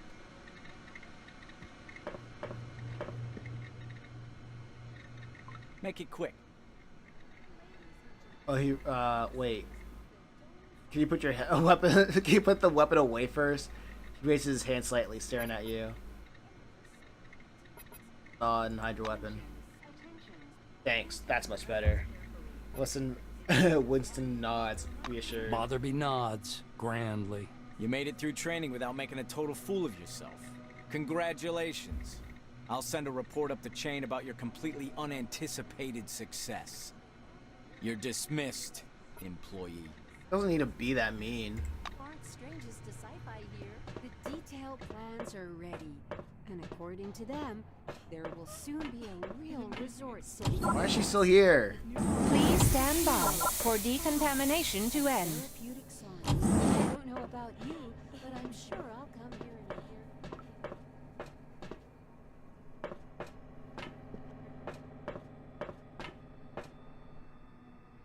The Y employee. Okay, he's still Hi there. The professor jerks, squints nearsightedly. Yes? Are you looking for a scientific curator? Well, you found him. I can exchange your scientific data for incentive rewards.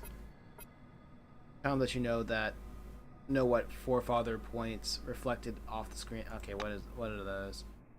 Thorns look at you with extreme surprise. He's certainly good at his expression of absolute puzzlement. Shuffling his feet like an old man, he comes up to you. Are you not ashamed at your ignorance? This is a revolutionary program launched by the corporation. You should know these things. Say that you know all the details about the program. Ask him to give you the short version. I don't care, unfortunately. He looks disappointed. Unfortunately, have a good one. Away.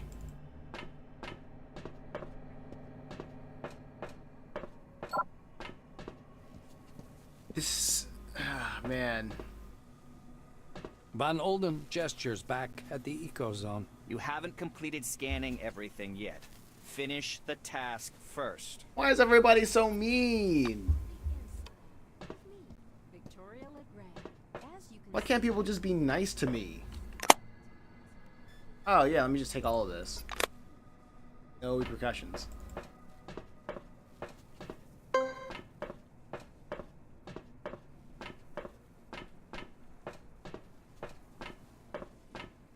Let's see. Oh yeah, I guess I'm going down there. Careful around the anomalies. Touch one of them and you'll be injured. Toss a bolt at the anomaly to discharge it. Toss a bolt? Oh, throwing bolt. Like this. Ooh. Okay, so ah, shucks! I guess I gotta toss all the bolts.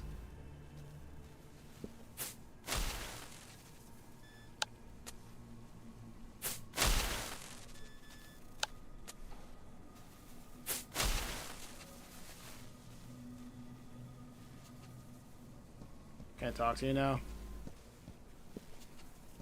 Von Olden gestures back at the eco-zone. You haven't completed scanning everything yet. Finish the task. Doing the bolt thing. Suspect something.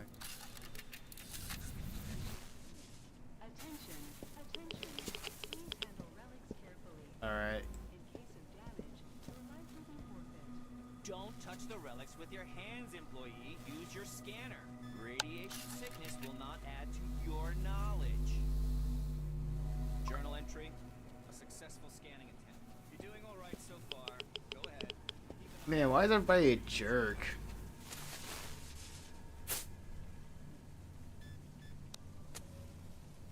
Don't have to be so mean.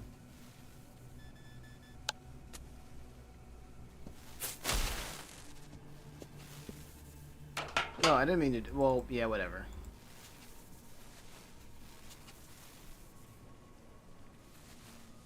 So that's what they mean by scanning anomalies. I'm gonna get radiation. I'm gonna get the worst radiation sickness ever. Next one. Let's go. This one.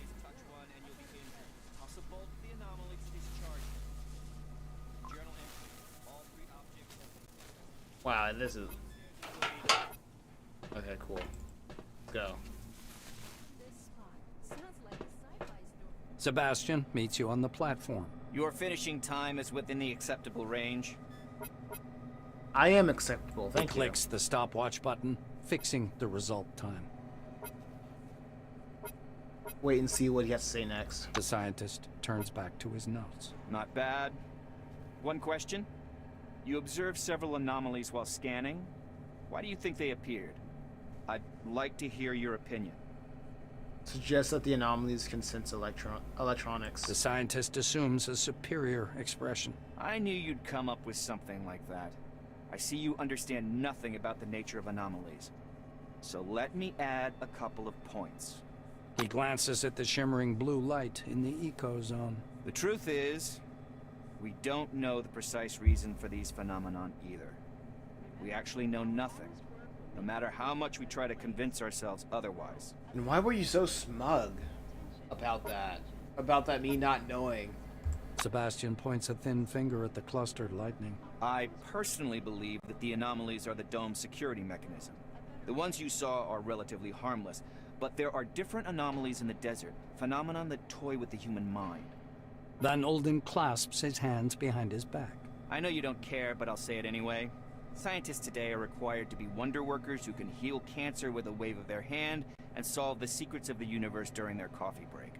For some reason, no one wants to understand that fundamental science is always an investment in the future. It produces no answers here and now.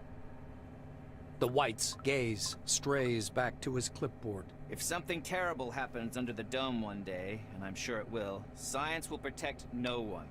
That is all. Off you go.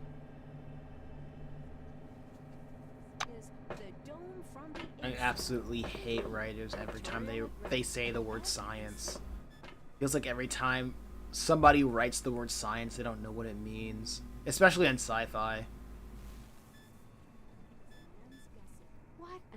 Such a catch-all. It just turns into a catch-all term. Please stand by for decontamination to end. You'll be lying by a swimming pool, sipping a This is a very margarita specific right on this complaint. spot. Sounds like a sci-fi story. But we aren't strangers to sci-fi here. The detailed plans are ready. And according to them... Aren't all of my complaints specific? Seems like a very normal thing for me. Oh wow, the game autosaved, just in case I forget to. Always trust a game that autosaves.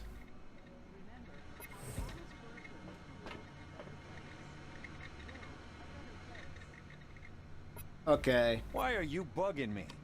I hope to see you again soon. Okay, you don't get it. You don't get a narration, therefore you're not important.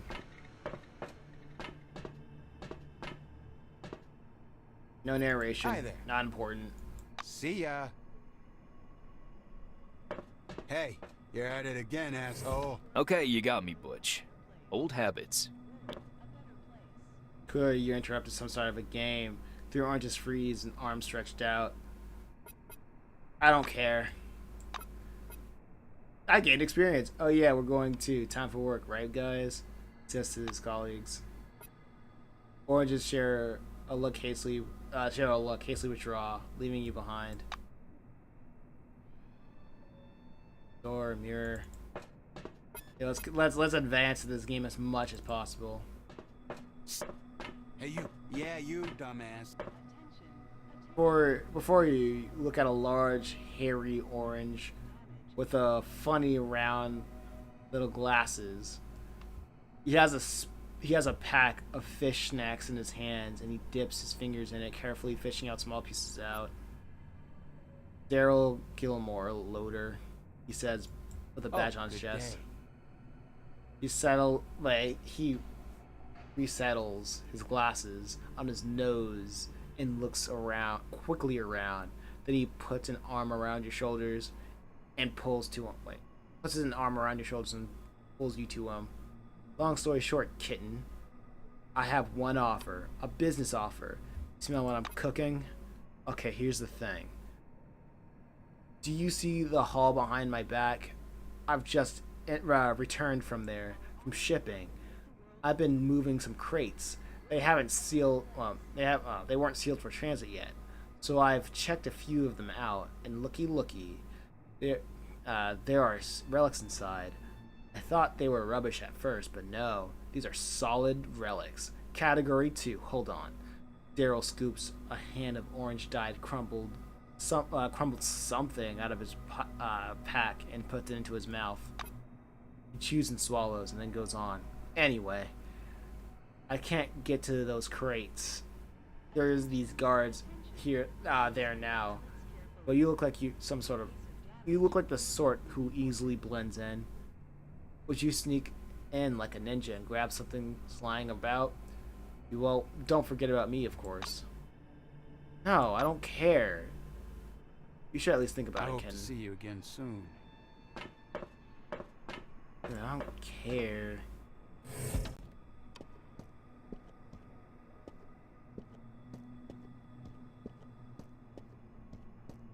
Sneaking past him. Oh, you again. He stops. There's a badge on his chest of this black with the encryption, Dennis Catch, guard. He stops with a gesture. Where are you going? Gate 1 is a restricted area. Come on, get out of here. Come back again.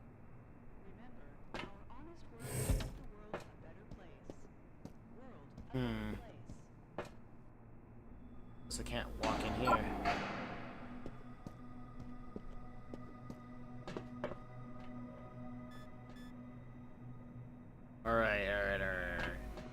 Alright. Maybe I do have to do some reading. Some more reading. Oh wait, I didn't go down here. New world technology. As you can see, Oh, why is she still crying, dog?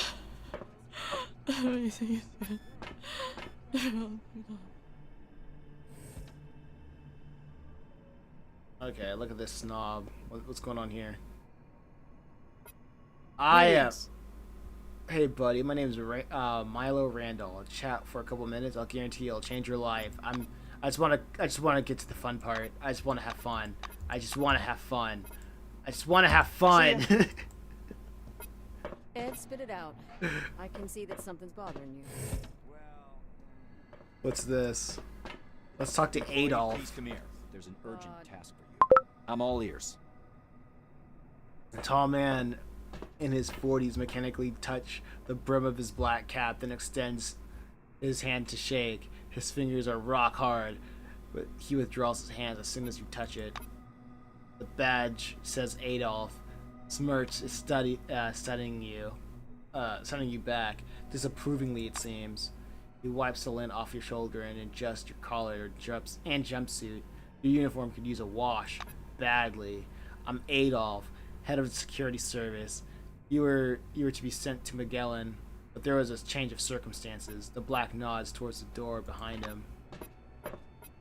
I've gotten an urgent order for you. Your help is needed by a nearby at a nearby object. Mr. Kingsley's is waiting right now to give you your assignment. He'll tell you everything himself. All right, sure, let's go.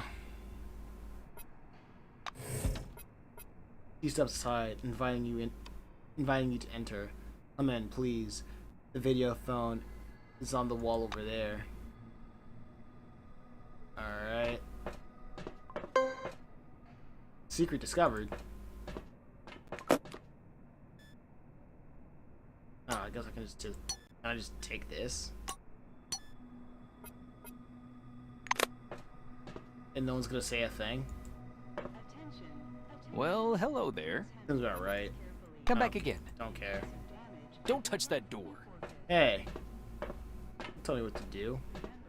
Don't stop fiddling with the lock. Don't move away. Don't move.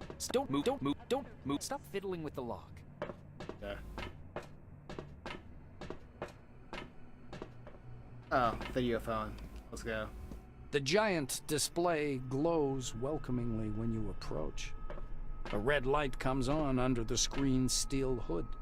The camera is switched on. A gray old man with high cheekbones appears and squints out at you from the screen. Do you copy? He leans close to the camera, his glasses glittering. My name is Martin Kingsley. I'm Chief Officer of Magellan Base. We were supposed to meet in person, but unforeseen circumstances prevented that. One moment. I'll grab your file. He reaches for something out of view and produces a thin folder with your name on the cover. Apparently, your file. Kingsley opens the folder to thumb through the pages. He marks one of the pages with a pencil. Well, well. So you're in Blue Wing. A solid choice. Does it run in the family? Or did the role attract you for some other reason? You guessed right. Family tradition. Don't have a family. Say that you like tinkering machinery. Answer that you entered the dome to advance with the arms of industry. No. I guess family. Martin's gaze grows a little bit warmer. I know well what that feels like. He quickly jots something down in your records. Sweat. Kingsley closes the file and folds his hands in front of him. Thank you for your reply. I learned a little more about you. Now I want you to learn a little bit more about us. Keep in mind, this is not a rehearsed speech.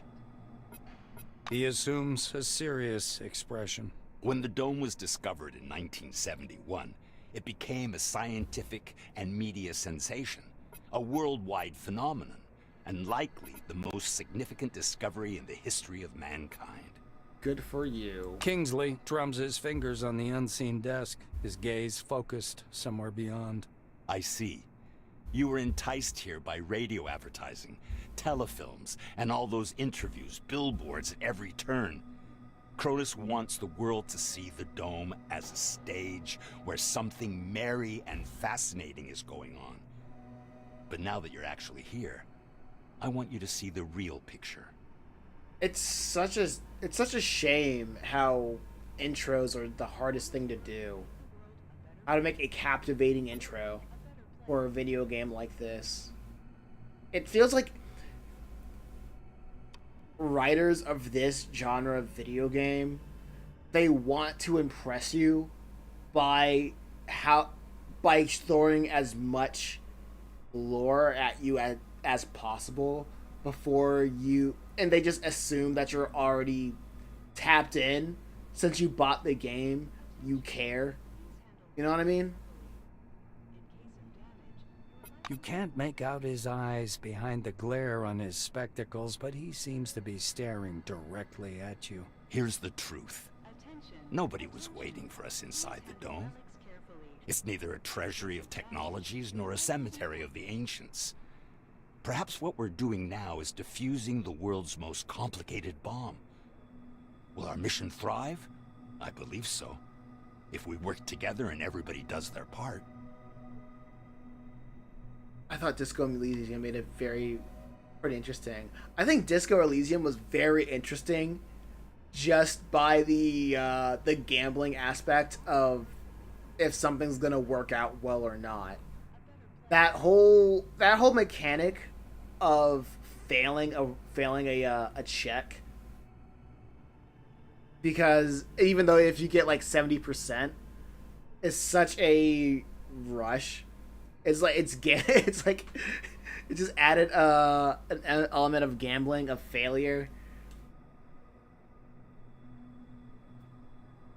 when it should be a surefire thing. He looks back at your file. I say, do what must be done. Because that's what the concept of the 5 wings is all about. But it's so very interesting, because I'm trying to remember like the first hour of Disco Elysium, but then again, within the first hour of Disco Elysium, like it's very straightforward about what you're trying to do and how you do it, because they just pretty much Kingsley put you points in. at the camera. You're from Blue Wing. You're looking at the world's most complicated infrastructure, and that complexity keeps growing. Your duties are not limited to maintenance and service. You'll be keeping up the image of the world in its accustomed form. Without hot water and electricity, people will revert to beasts in an astonishingly short order, though it might seem that. I'm like, this, don't get me wrong, they have a lot of things established. It's just how they, in this game specifically, the way that they portray it to the player, it's not interesting. Putting the folder aside, he sits back and stares at you in silence. It gets so quiet that the ticking of a clock can be heard through the speakers. I feel like reading a book is more engaging than playing this. Kingsley sighs quietly. You were probably waiting for some boilerplate welcome speech, but I prefer to talk about real-world problems. Glad to meet you. Say that, so are you. Martin nods slowly. I apologize once again for this long-distance meeting. Now, as we don't have much time, I'd like to get to the point. I'm sure you're curious why you were taking off the bus to Magellan and brought here instead. Because I think Gabe Newell said it best, where games, it feeds off the narcissism of the player. And I guess with these three, with the character or the dialogue options that the game gives you, that's your interaction with the story. But at the same time, not really. It's more of which part of the world or which part of this character would you like to know a little bit more of, which is fine, I guess. He moves closer to the camera. I'm going to show you a short video. Please pay attention. And if it was more interactive, I feel like by now, it would, like, I would feel like my choices or whatever I say kind of mattered or made this whole experience a little bit more interesting. Kingsley's face freezes on screen. I have an urgent mission for an employee of your background and qualifications. I'd have assigned someone from Magellan, but I'm short on personnel. That's why it has to be a newcomer. I apologize again for the rush, but it seems I have no choice. Martin noisily clears his throat. Maybe you've heard about Nashville Base. While preparing the materials for this mission, I came across a short documentary film about the complex. I think you should watch it. The speakers produce a hollow click. Purple, gray, and black spots flicker on the screen. A blurred title, The Cronus Archive 1971 to 1974, was used in the production of this recording, appears at the bottom. The desert dims into the black of a Oh, he doesn't say it again. Whoops. My bad. You're not really interested in the movie. Yep. Instead, you eye the austere interior of the guard room, the switches on the panel, and the dusty window facing out on a well-lit storage area. Not far from the staircase, an orange tractor truck is standing amidst the shelves and containers. It must be the one from Magellan Station. Catching the word Nashville, you turn back to the screen. I feel like if it gives me the option to skip, then it's not necessary. The speaker's voice seems to come from a distance. In November of 1973, a massive network of underground caves and a structure of hitherto unseen complexity was discovered in Sector C-12. Soon afterwards, the construction of C-12 Nashville began. The camera glides through dim caverns as the silhouettes of bizarre mechanisms emerge. Metal structures loom up from the dark, surrounded by earth-moving machines and exhausted miners wearing orange jumpsuits. The speaker continues. C-12 Nashville is an innovative research complex located atop the primary relic mining location. The complexity of this object is unique. Communications. Why are we literally sitting through an actual documentary and a video game? Why are we actually sitting through a documentary in a video game? Like, dude, I'm like, I hate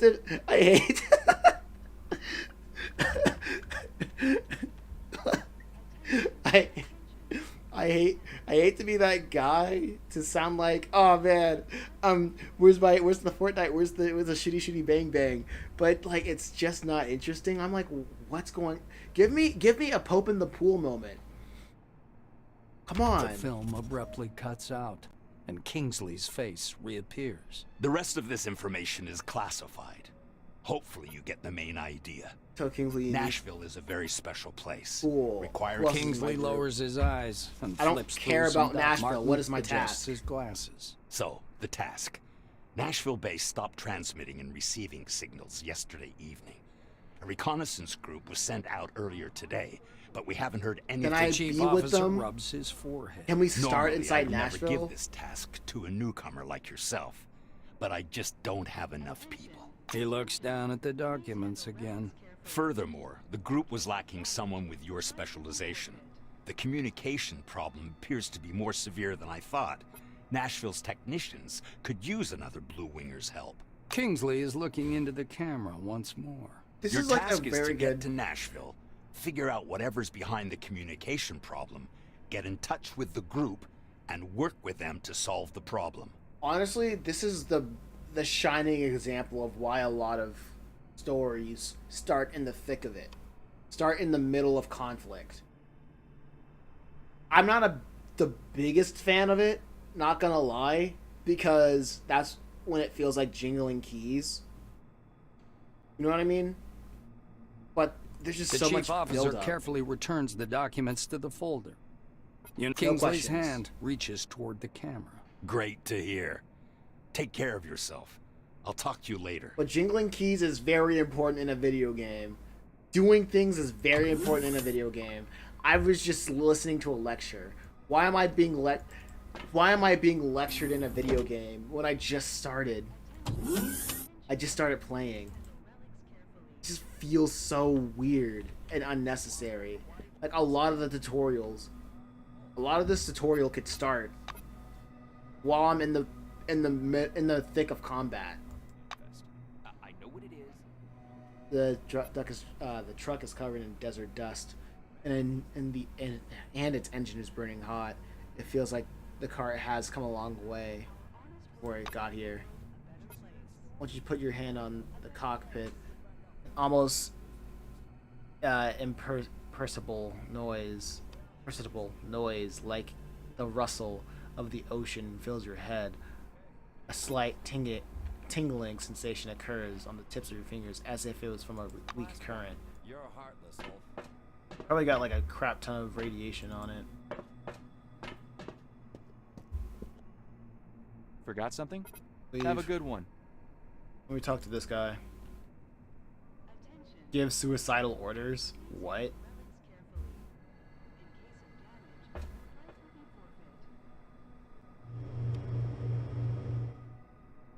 What do you want?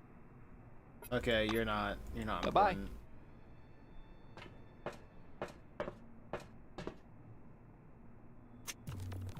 That is a dead insect. Let me scan this with my scanner. A soldier emerges from behind the truck. His black uniform is dusty. He approaches you. Oh, you're from the technical department? Sophie wants to know when her servo shell, there we go, the servo shell will be ready. Did the parts arrive yet? Ask him what servo shell is talking about. Say that you're not from the technical department. You just arrived at the dome. Ah, I see.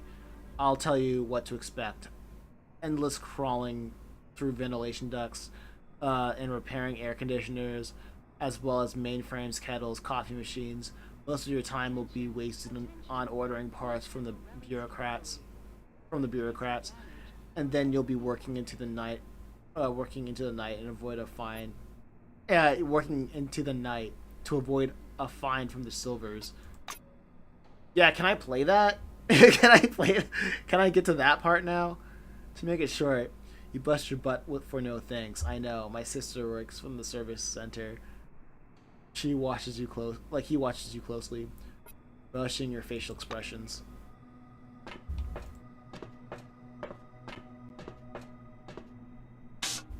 Oh, I can craft something, but I don't have anything.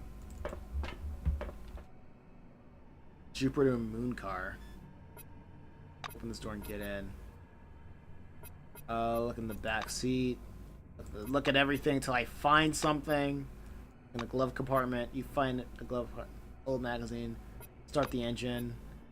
Turn on the key, and the car is filled with a quiet rhythmic rumble. The engine out of the corner of your eye. You notice the other people in the repair base stopped working to observe you. I'll put the seatbelt on. Safety first. It's a good habit. Way better than stealing other people's cars. All right, let's go. Driving away in someone else's car on your very first day, even by action movie standards, that doesn't sound like a very good idea. You think about it before releasing the current clutch. Oh yeah, this isn't my car. Fine, whatever, dude, whatever. Then how am I supposed to get there? All right, let me leave.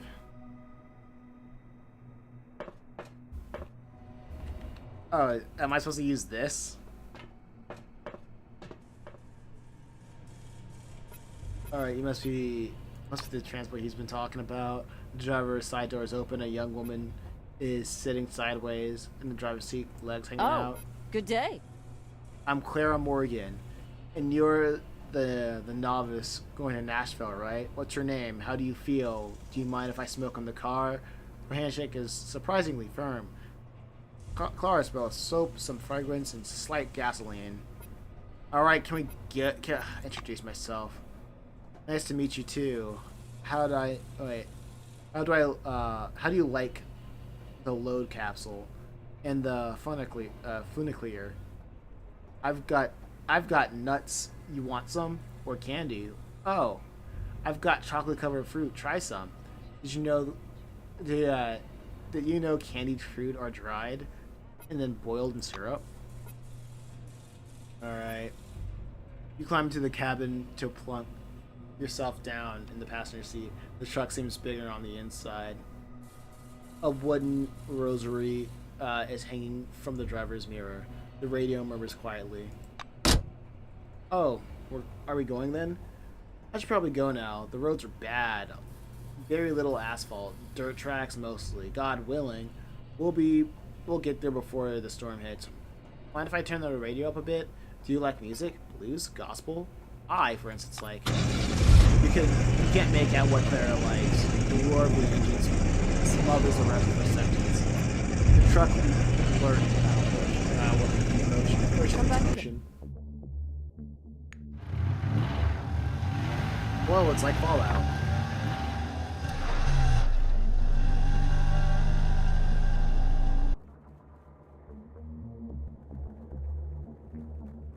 The noise spike was crazy. I don't know what that was about.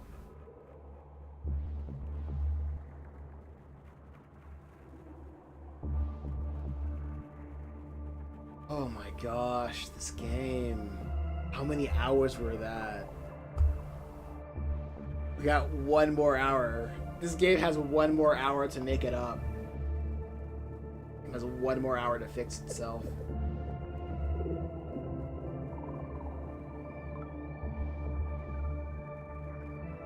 Oh my gosh. The highway leading to C-12 Nashville is blocked by an anomalous storm, and you're forced to detour over a mountain pass. Soon, the radiator boils over, and you have to stop. Clara lifts up the hood and thoroughly examines the steaming radiator. The engine's boiling, so we'll have to wait.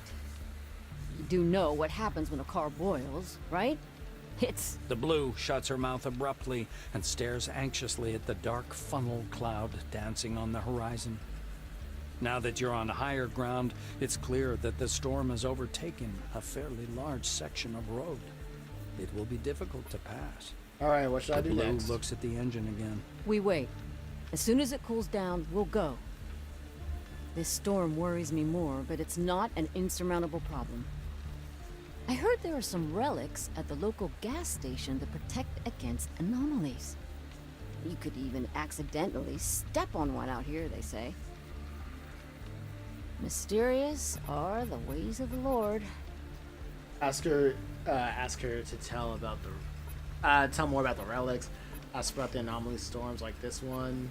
Find out what's interesting about the gas station. Leave. Saying that she'll go to the gas station, figure something out. I need to play a game. Me play game now.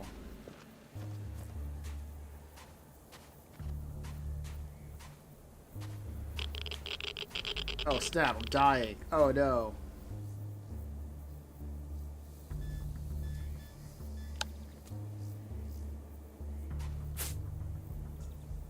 Ow. Oh yeah, that's right. There is that sign.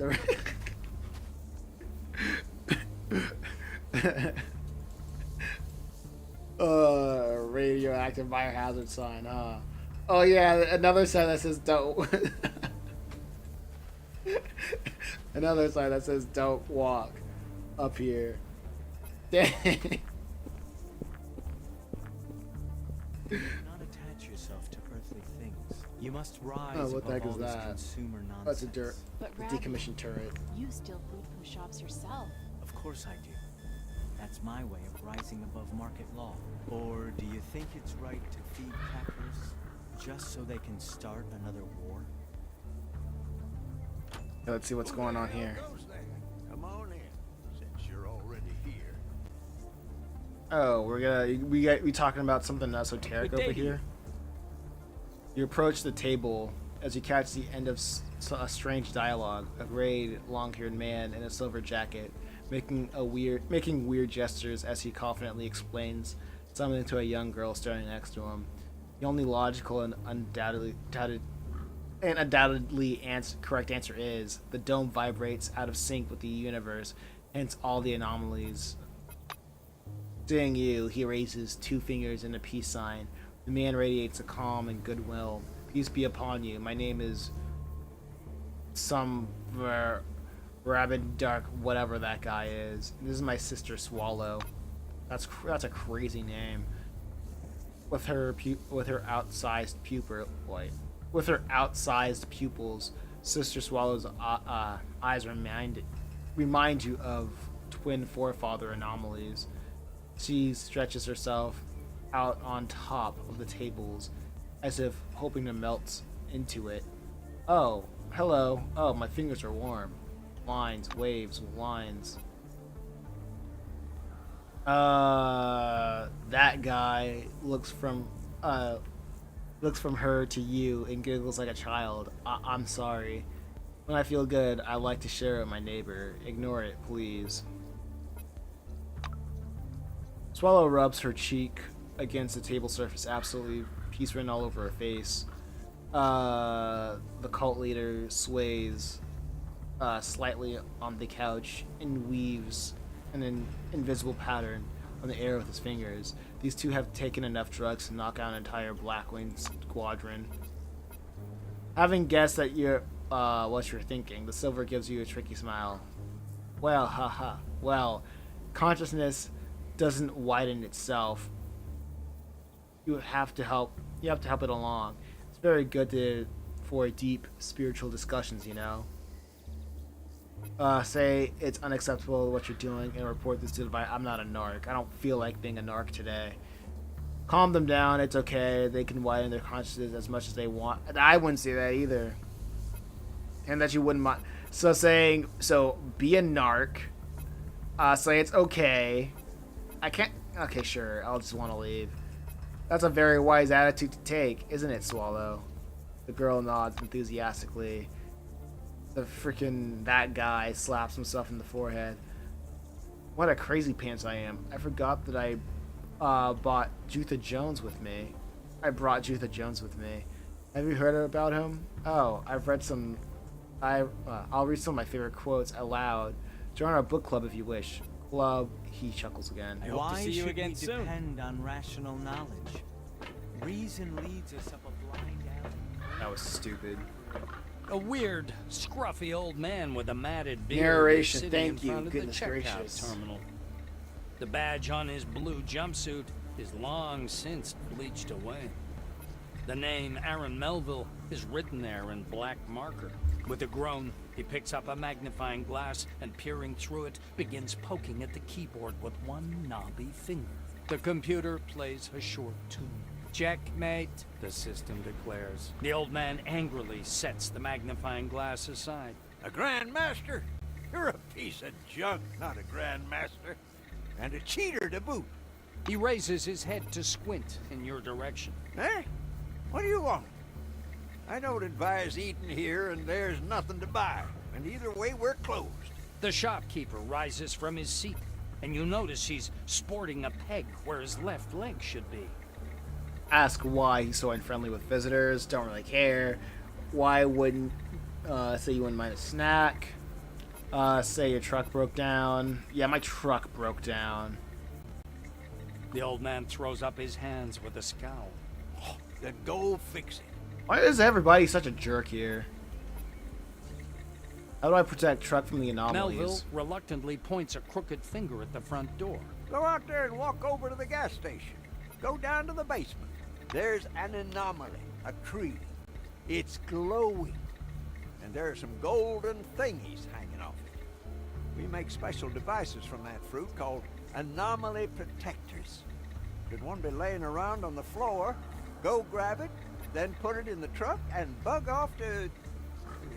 Where was it you was going to? That's where you bug off to. The blue starts slapping the pockets on his overalls. After a little digging, he pulls out a little key on a shoelace. Only take the device, you hear? It's company property. I should be charging you myself, as a matter of fact.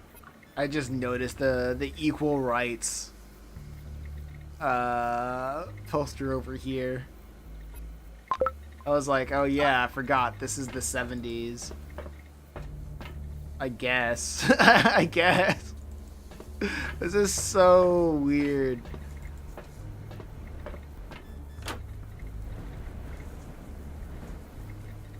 This is pretty funny.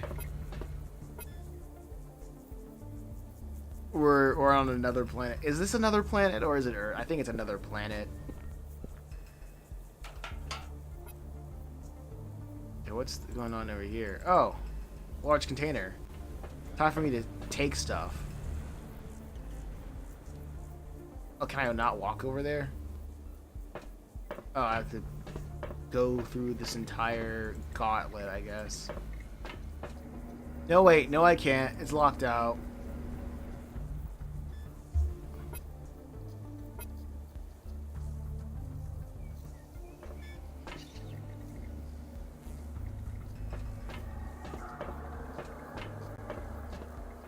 Oh, they're still talking down there. Did I do something wrong? Let me check this container. Let me look at places he probably doesn't want me to. Oh, hey, canister. Wait, is it full of anything? Smell like swallowing. Well, guess this gasoline is mine now.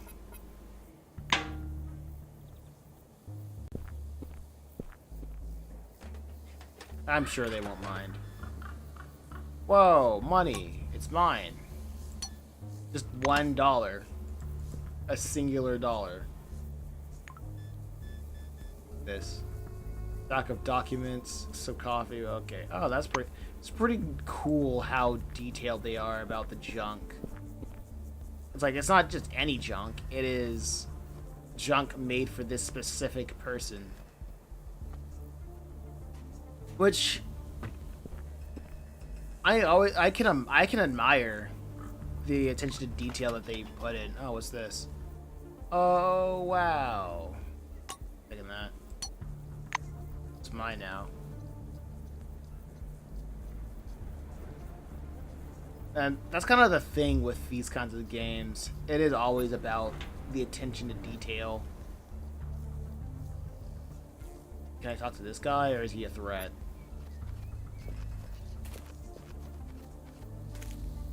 Hello? His protective suit sparkles with myriad and flickering pinpoints. Begin with a nod. The scientist responds with a slight bow.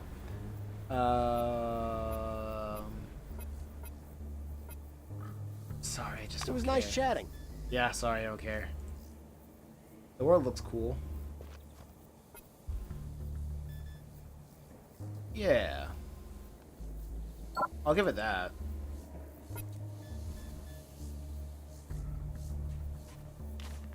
I will give it that. Oh, is this locked? Wouldn't go in there if I were you. It's a dead-end job.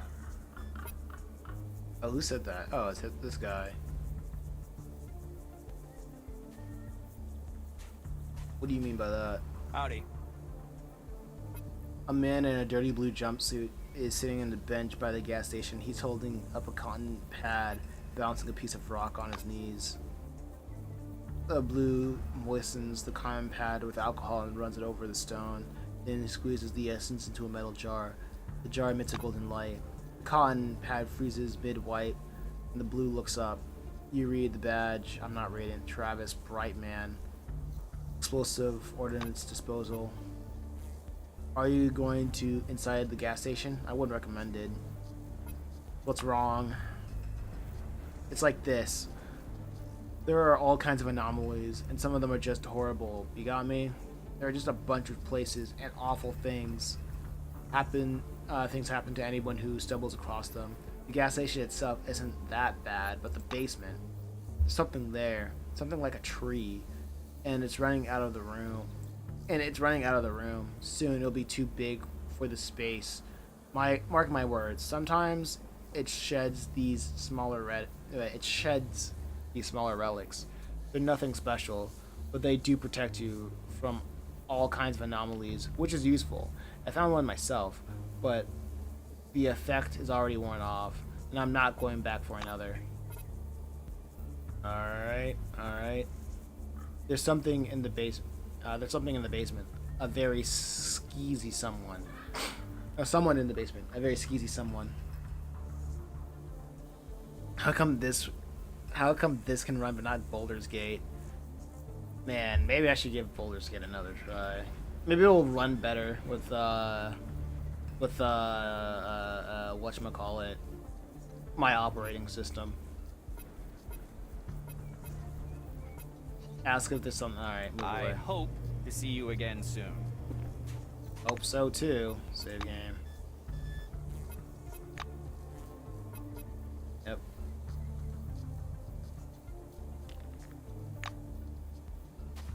Alright, let's try to die. Let's see if we can play the game again.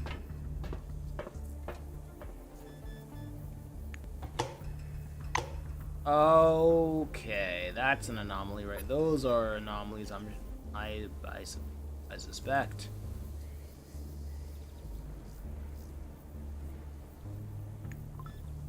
Oh, what's this? Oh, it's glue.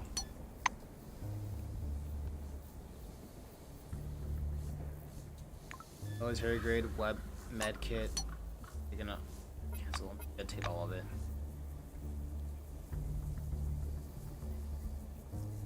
Nice of the guy not to steal all of this and just leave it for someone like me, professional scavenger.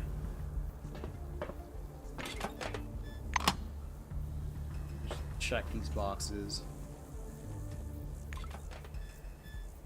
Empty beer bottle, money, and handful of earth. Guess I'll look at the back.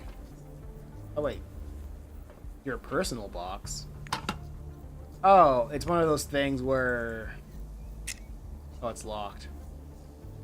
I guess it is one of those things where you have to,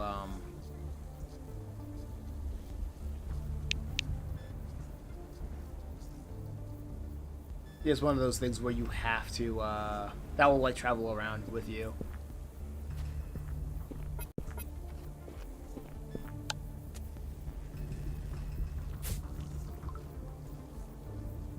Oh.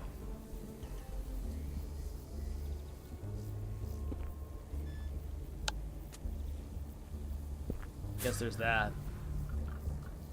What's this? Throw a bolt to see if there's a hidden trap or anomaly. Discharges hazardous object. Or impact requires bolts in inventory. Okay. That's cool.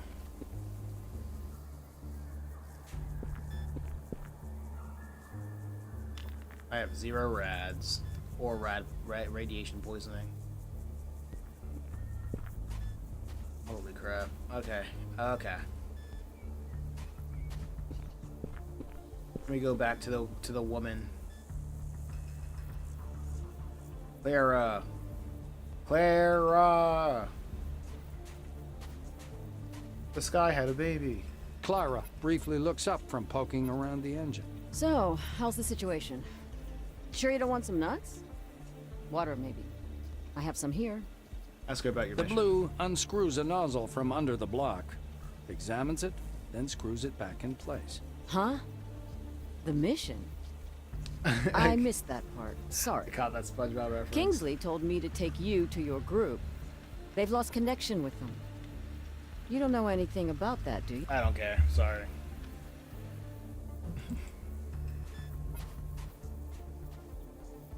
Let's see. Let's see. Is there a quests? What's my quests? Alright, Stranger Events. Okay. Melville will tell you to look, you stumble upon a gas station. Melville told you that there's a device called Anomaly Protector in the basement of the gas station. He gave you the key to the basement door. Oh, okay, right.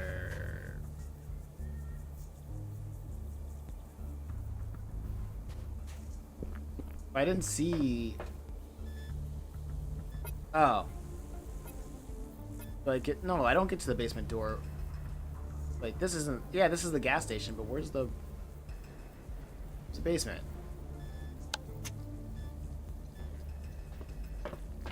Oh. Actually, the basement. That's what they were talking about.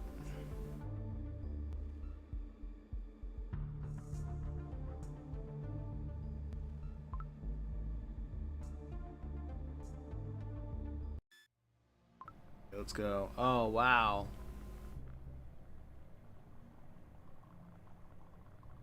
I am taking up damage. It's not getting any better. I gotta find a way to... Ooh.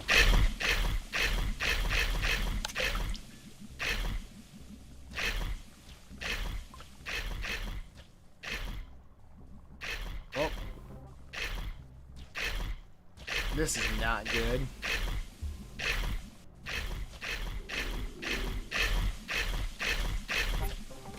Counter begins. Alright. This is not good.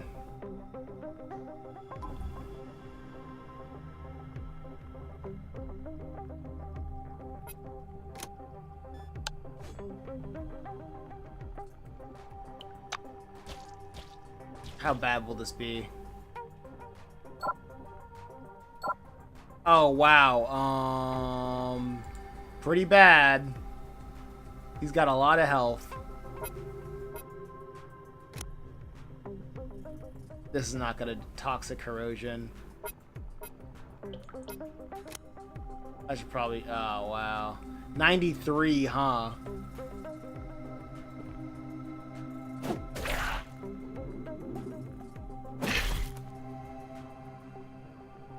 This is not good. Oh, minus 12. Minus 14. Wow, this is not gonna... This will not end well. Can I push him back? Frog target. Oh, no, no, no.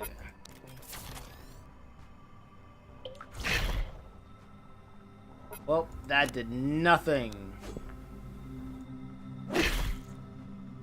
Yeah, yeah. This is not gonna go good. This is not gonna go well.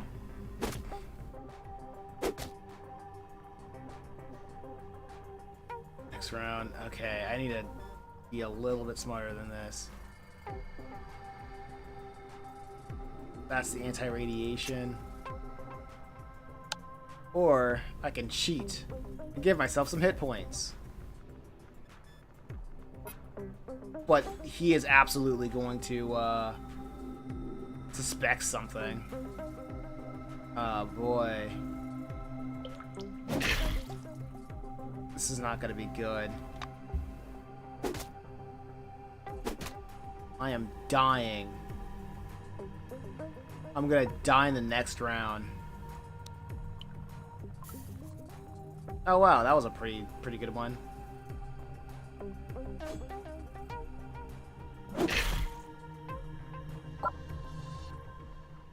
Hit points. Dude, I'm just freaking taking these hits. And now I'm poisoned. This is not going well. This will not end well. What's this?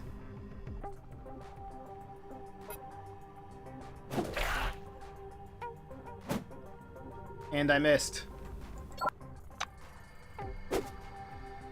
Yep. 4.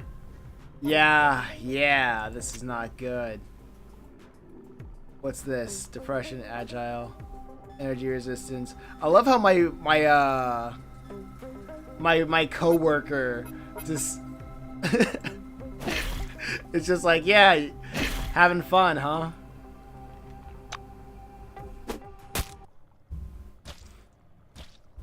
Toxic situation. Your earthly path has come to an end. Load.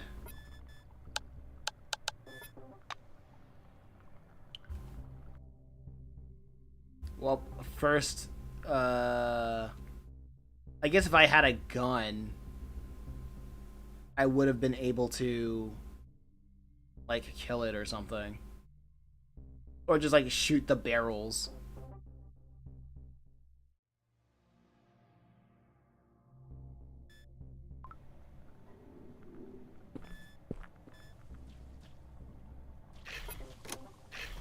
What's this?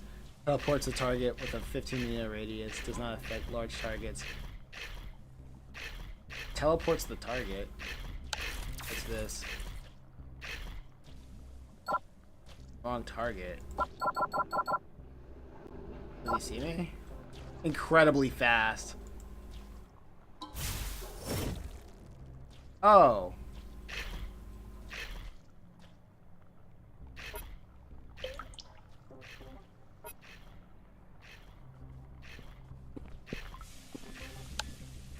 Stealth. Huh.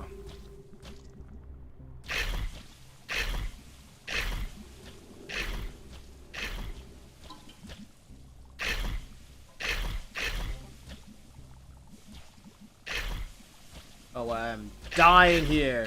I am dying. I'm just like, I'm just outside of his reach.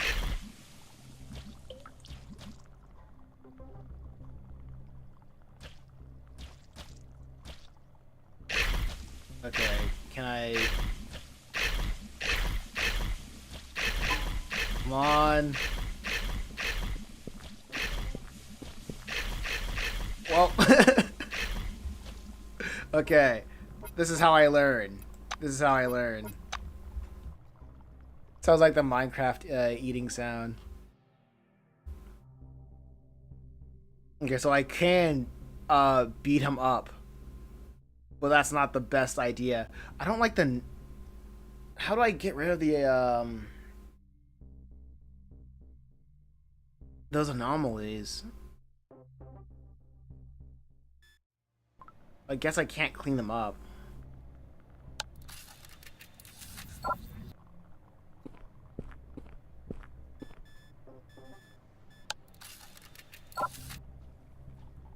Let me crouch.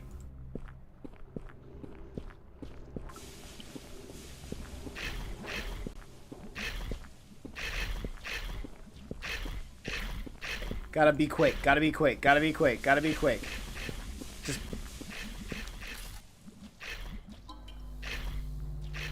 Come on. Okay. Gotta be quick, gotta be quick, gotta be quick, gotta be quick, gotta be quick. Come on, come on, come on. No, no, stop, come on.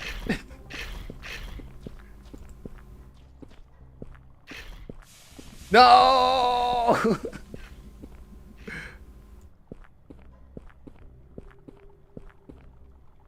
Hey, I did it.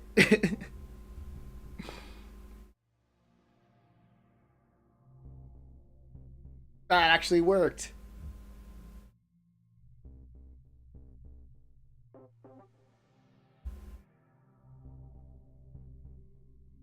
Who knew?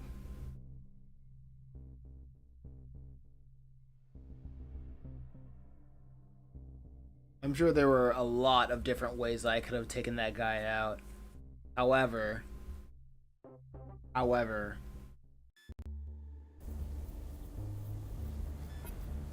wow, 1 hit point left. That is insane.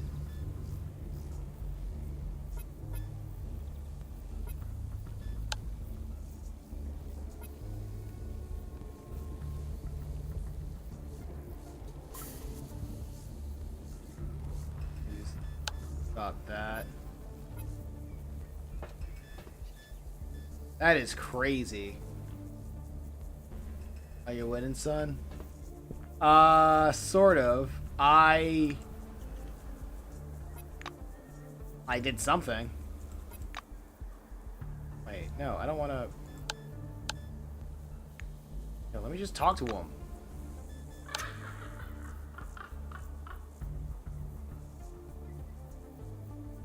As you exit the shed, you stumble across a scene from a movie. A dented Jupiter moon parked by the roadside shop with 4 strangely dressed tramps idling about. Some of the intruders. People standing around the car are the people standing around the car are so filthy. You barely recognize their Cronus uniforms under the grime.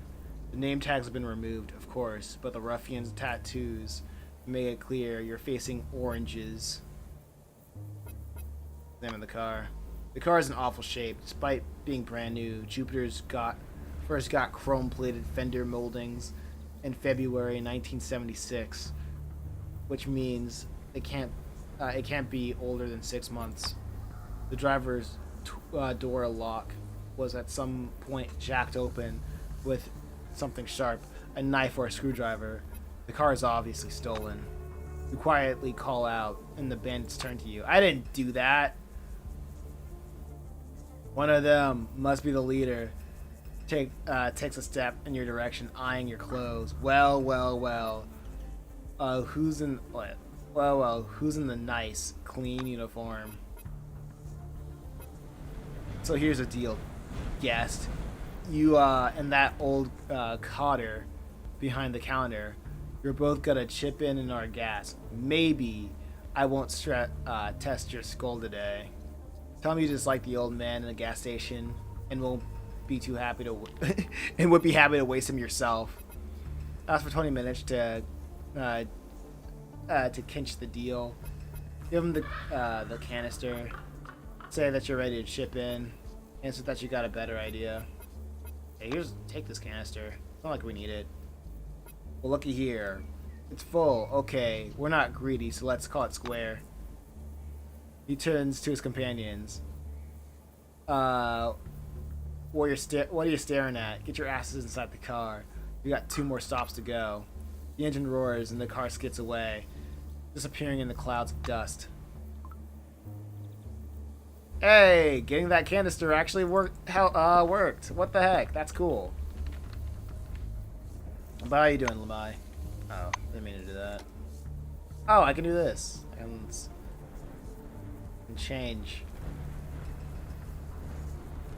I am not strong at all, so I'm not even gonna try doing that. I'm not gonna get into any encounters until I have a gun.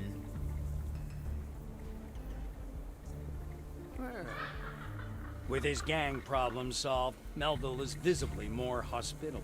I'm sorry for bitching at you, sweetheart. My mood hasn't been great this last couple of weeks. Would you like some coffee? Because I could...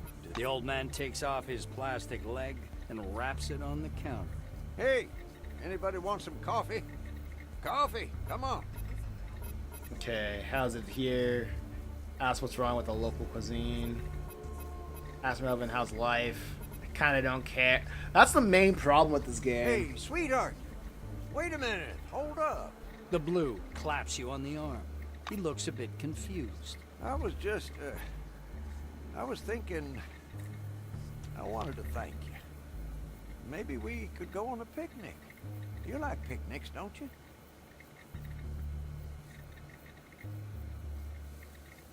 Say that you don't mind setting down, having a snack with them. Okay. Aaron smiles. His expression is both silly and sincere. Look, there's a cliff nearby. Lovely place. I got a cook pot already there. A comfy piece of tarpaulin, too. And the logs are alive. Even got a little bottle stashed away. I feel like this is gonna go south. Melville grunts, reaches under the counter and pulls out a bulky bag smelling of onions. The old man lays out the bag's contents on the counter. Canned pork, onions, eggs, and potatoes. Let him cook. He looks quite proud of his stash. What's a picnic without snacks? Here, I'm gonna teach you my family recipe for pulled pork. First, you have to boil the eggs, and then... Gesturing excitedly, the old man reveals the secrets of Melville family cuisine. And then he pulls out a gun. I'd cook it myself, but I'm sure you can do better. See the stove over behind me? Here's the key. Go ahead and cook. The blue puts the key on the counter, rakes the food back into the bag, and hands it to you. Big bag and move away. Oh. Hey, you just gave me food. Huh. The old man's coffee is terrible. Uh-huh. And so is his temper. Huh, I guess that worked out. Good day to you. Actually, why are you called Swallow? The girl's about to answer, but Robin Rahath interrupts. It's her totem animal. She has a tattoo as well. Swallow shows her tattoo. Swallow nods willingly and lifts her shirt, as if it was nothing unusual. Of course, she doesn't wear a bra. A crooked tattoo. Yeah, a crooked tattoo of a bird is perched above her left nipple. How do you like it? Say enthusiastically that you really like it. Frown and say tattoos are for idiots. I wouldn't say that. Answer evasively. As if you take a close look. You don't see it properly. That's bizarre. Evasively. She tugs her collar in the shirt and then looks down at her chest. I'm thinking about getting another one for symmetry. Alright, move away. I hope to see you again soon.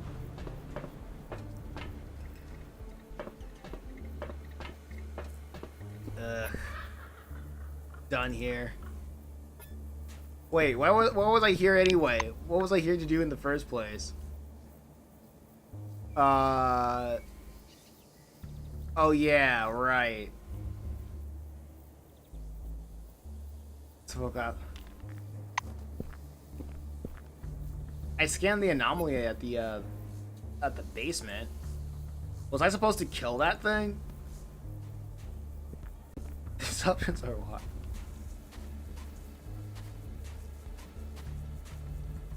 Clara briefly looks up from poking around the engine. Dog. Was I supposed to kill that thing?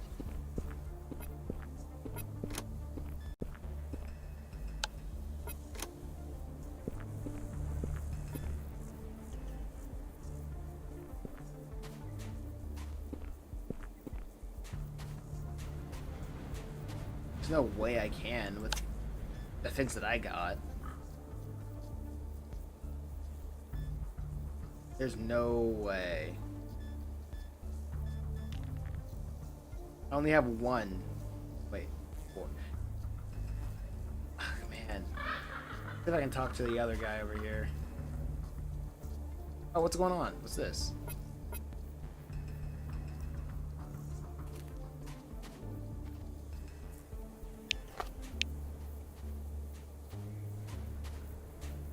Wow, it's a campfire. I can craft something. And ham, heated ham, pulled pork. Yeah. Oh yeah, he did give me stuff to make pulled pork.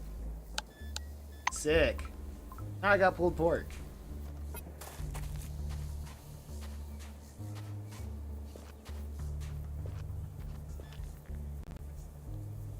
Nice. Oh, good day. Is there anything? What's anybody doing here? I'm sorry, See I ya. don't care.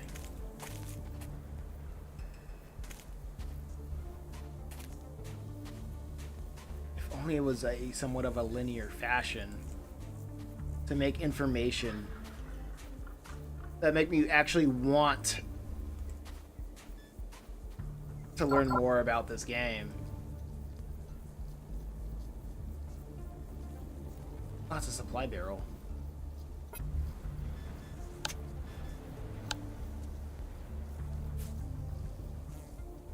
I really can't run past it because... Oh, wait, I guess I can I?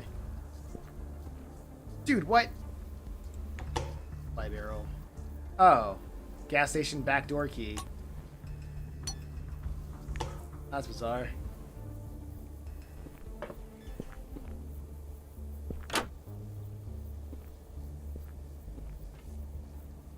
What's the point of that? Should I try? Should I try to kill that thing?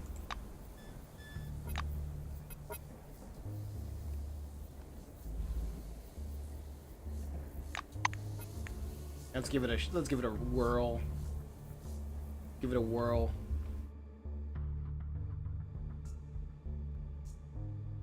I mean, I would love to use the my psychic abilities, but my psychic stuff is not even that strong.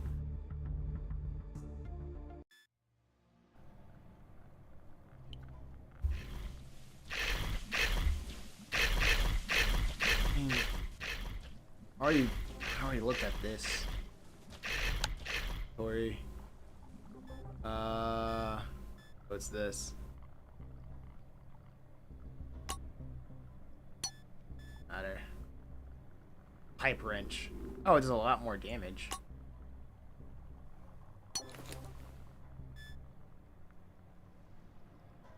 Wait, what's this? 13 to 9, 19? Okay.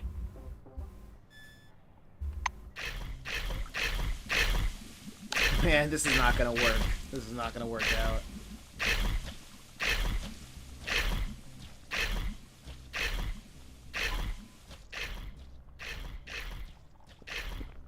Okay, let's see if I can ambush.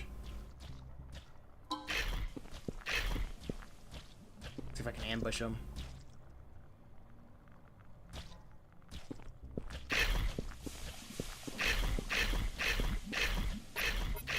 Let's go! Oh wait, no.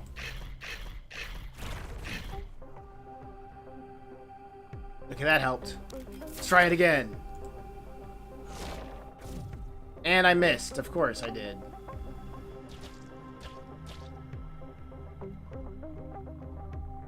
Alright, cool. Let's try this. Squelching. Yeah, look at that damage. Oh, and he missed.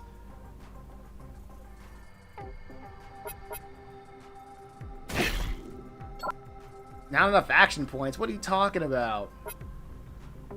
Maybe I can use my med kit in the meantime. Not enough action points. What are you talking about?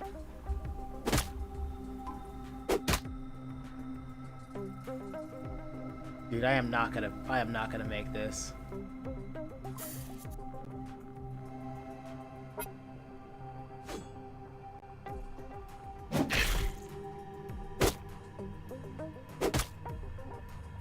Wait, I might make this.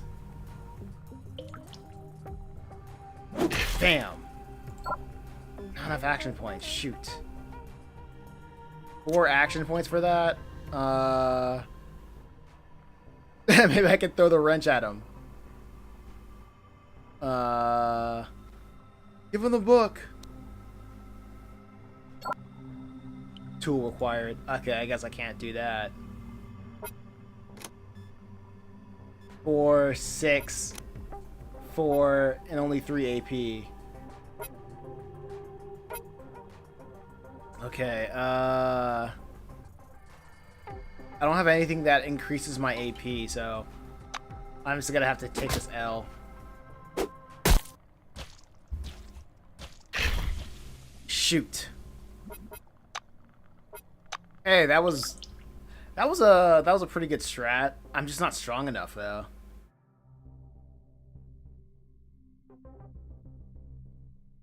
I don't think I'll get anything from killing him either. That's kind of the thing. That's kind of the thing.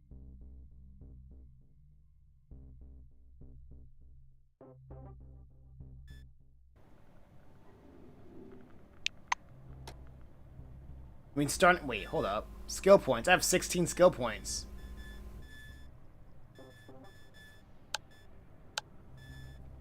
Melee combat.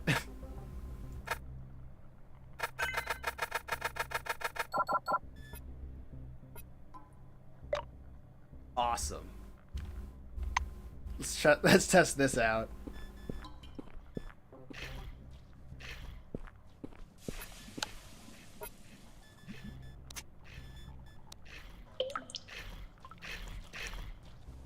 Munching on some food.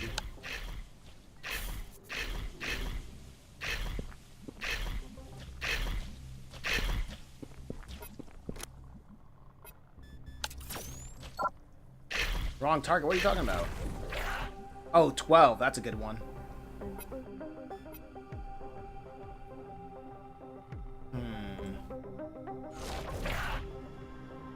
Another critical. Okay. Alright. That's good. Wasted his entire NP. Oh, wow. Okay. 9? What are you talking about?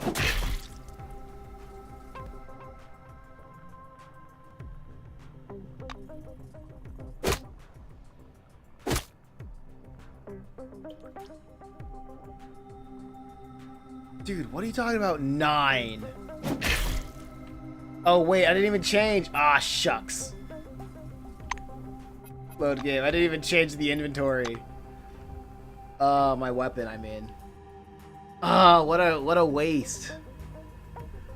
What a waste of a good turns. We're not getting that again. Okay, I'm gonna try to kill this guy and then we'll just call it a stream.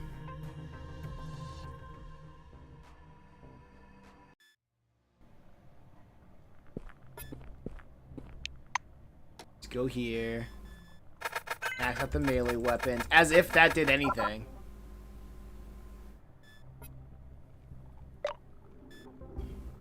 We go to my inventory. Use this thing. Hey,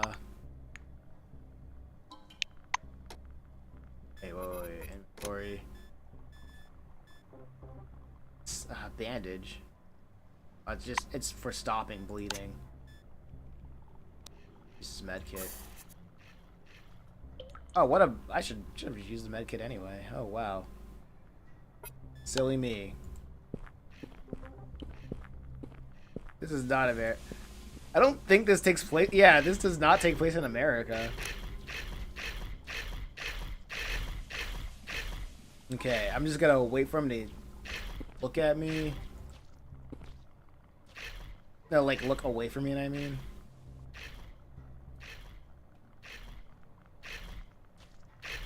Okay.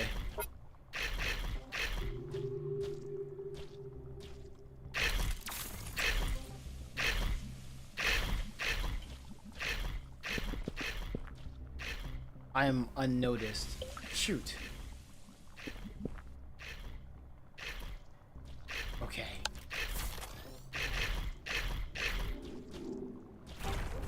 Missed? Shoot.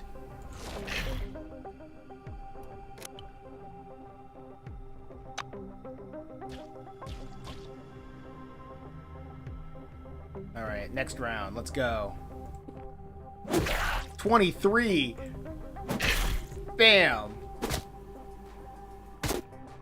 Oh wow, I'm getting wrecked.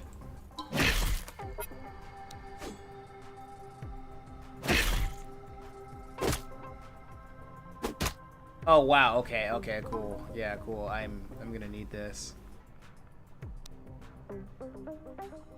Hold on, let me eat real quick. Not enough points.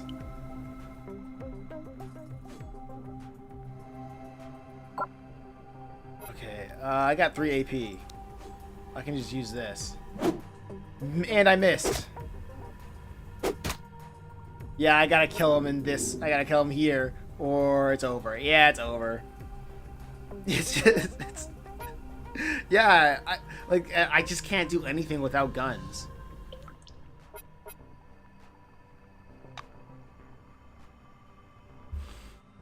Oh well. Oh well. This was a good try. I think I'll play Fallout 3 next. My initial thoughts of this game. It's a slow... Man, it's a very slow start so far. There's nothing that really compels me to move forward, to push on. This really feels like a game written for people who were already on board on what this has to offer. Like, I just walked in. What even is the main plot? I feel like it's about something that has to do with Nashville, of discovering what happened at that point in time.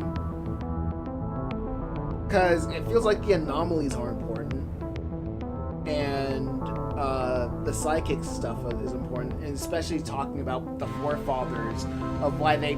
I think it's a whole thing. It's about that builds up the mystery of why the dome exists, why we're exploring this planet. Even if it, I don't know if it's Earth or not. I think it's Earth. Yeah, it has to be Earth, I guess. Like, what are we doing on this planet? What's going on with these anomalies? Why has it shaped the Earth in such a way, or the planet in such a way? Like how, I don't know. Because all the anomalies, I don't know. All the anomalies just feels like it's pretty integral. But the thing is, it doesn't captivate me into the world of what we're supposed to do from the start. Fallout, the first Fallout did a really good job at captivating. Oh, hold up, I feel like I'm contesting with this audio real quick. Because it feels like the first Fallout, they did a really good job with hooking you, at least like telling you, this is what's going on. This is what you need to do. This is why you're doing it. Have fun. And a lot of what the old games is that it just tells you the essentials. It tells you how to play the game, and then you just explore from there like a child. With this game, it really wants to sell that it has its own lore established, that it just wants to tell you that there is lore. Here's what's going on. Here's all these like colorful characters. And I'm like, why am I here actually? Why do I care? Not only that, why am I here, or why do I care, or what is this even about? It's mostly, where's the fun? Where's the fun? Like the way that they set me up into playing the game, it just feels like I have to get through a bunch of annoyances for the feeling of you're the newbie. This is what onboarding is like. This is what you have to like. Yeah, this is what onboarding is like. This is the tutorial. And I feel like all that information can be expressed if they just threw me into the thick of it, right?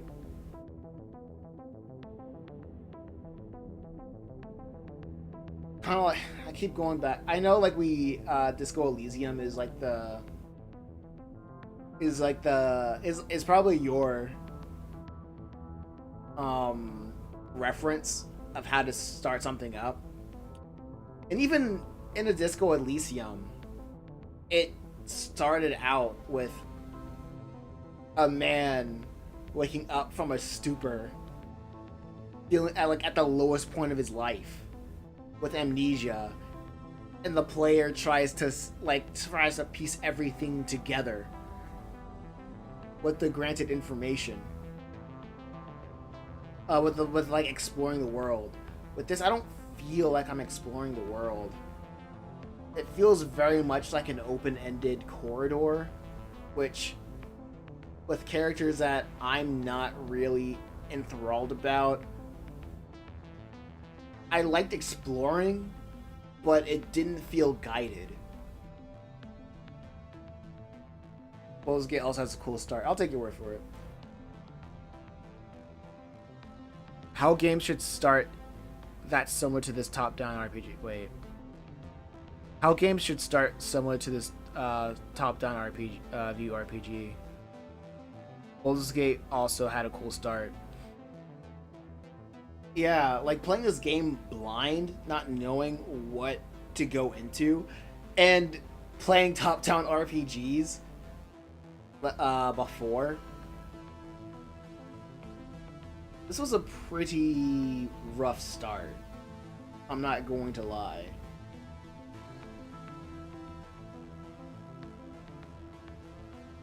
Like, I don't think... A part of me just wants to say, like, this is not really a stream game. And... like, something like Disco Elysium. Disco Elysium is absolutely a stream game. I feel like, no, even... Actually, no. Top-down RPGs are pretty good stream games as well, actually. Because of the choices and because of how you go about the puzzles. You know what I mean? Because no two playthroughs can be alike. I think what really bogs this down is the direction feels very... actually, no. I say this direction is good. Well, where they decided to go, the road they decided to go down, it is pretty hard to get into or care about what's happening. And if I don't care about what's happening, they could at least give me fun gameplay. Just throw me into the gameplay. So the why is not that interesting. I'm sure this would be like the most thought-provoking lore or thought-provoking game, thought-provoking narrative. This intro just wasn't it, unfortunately.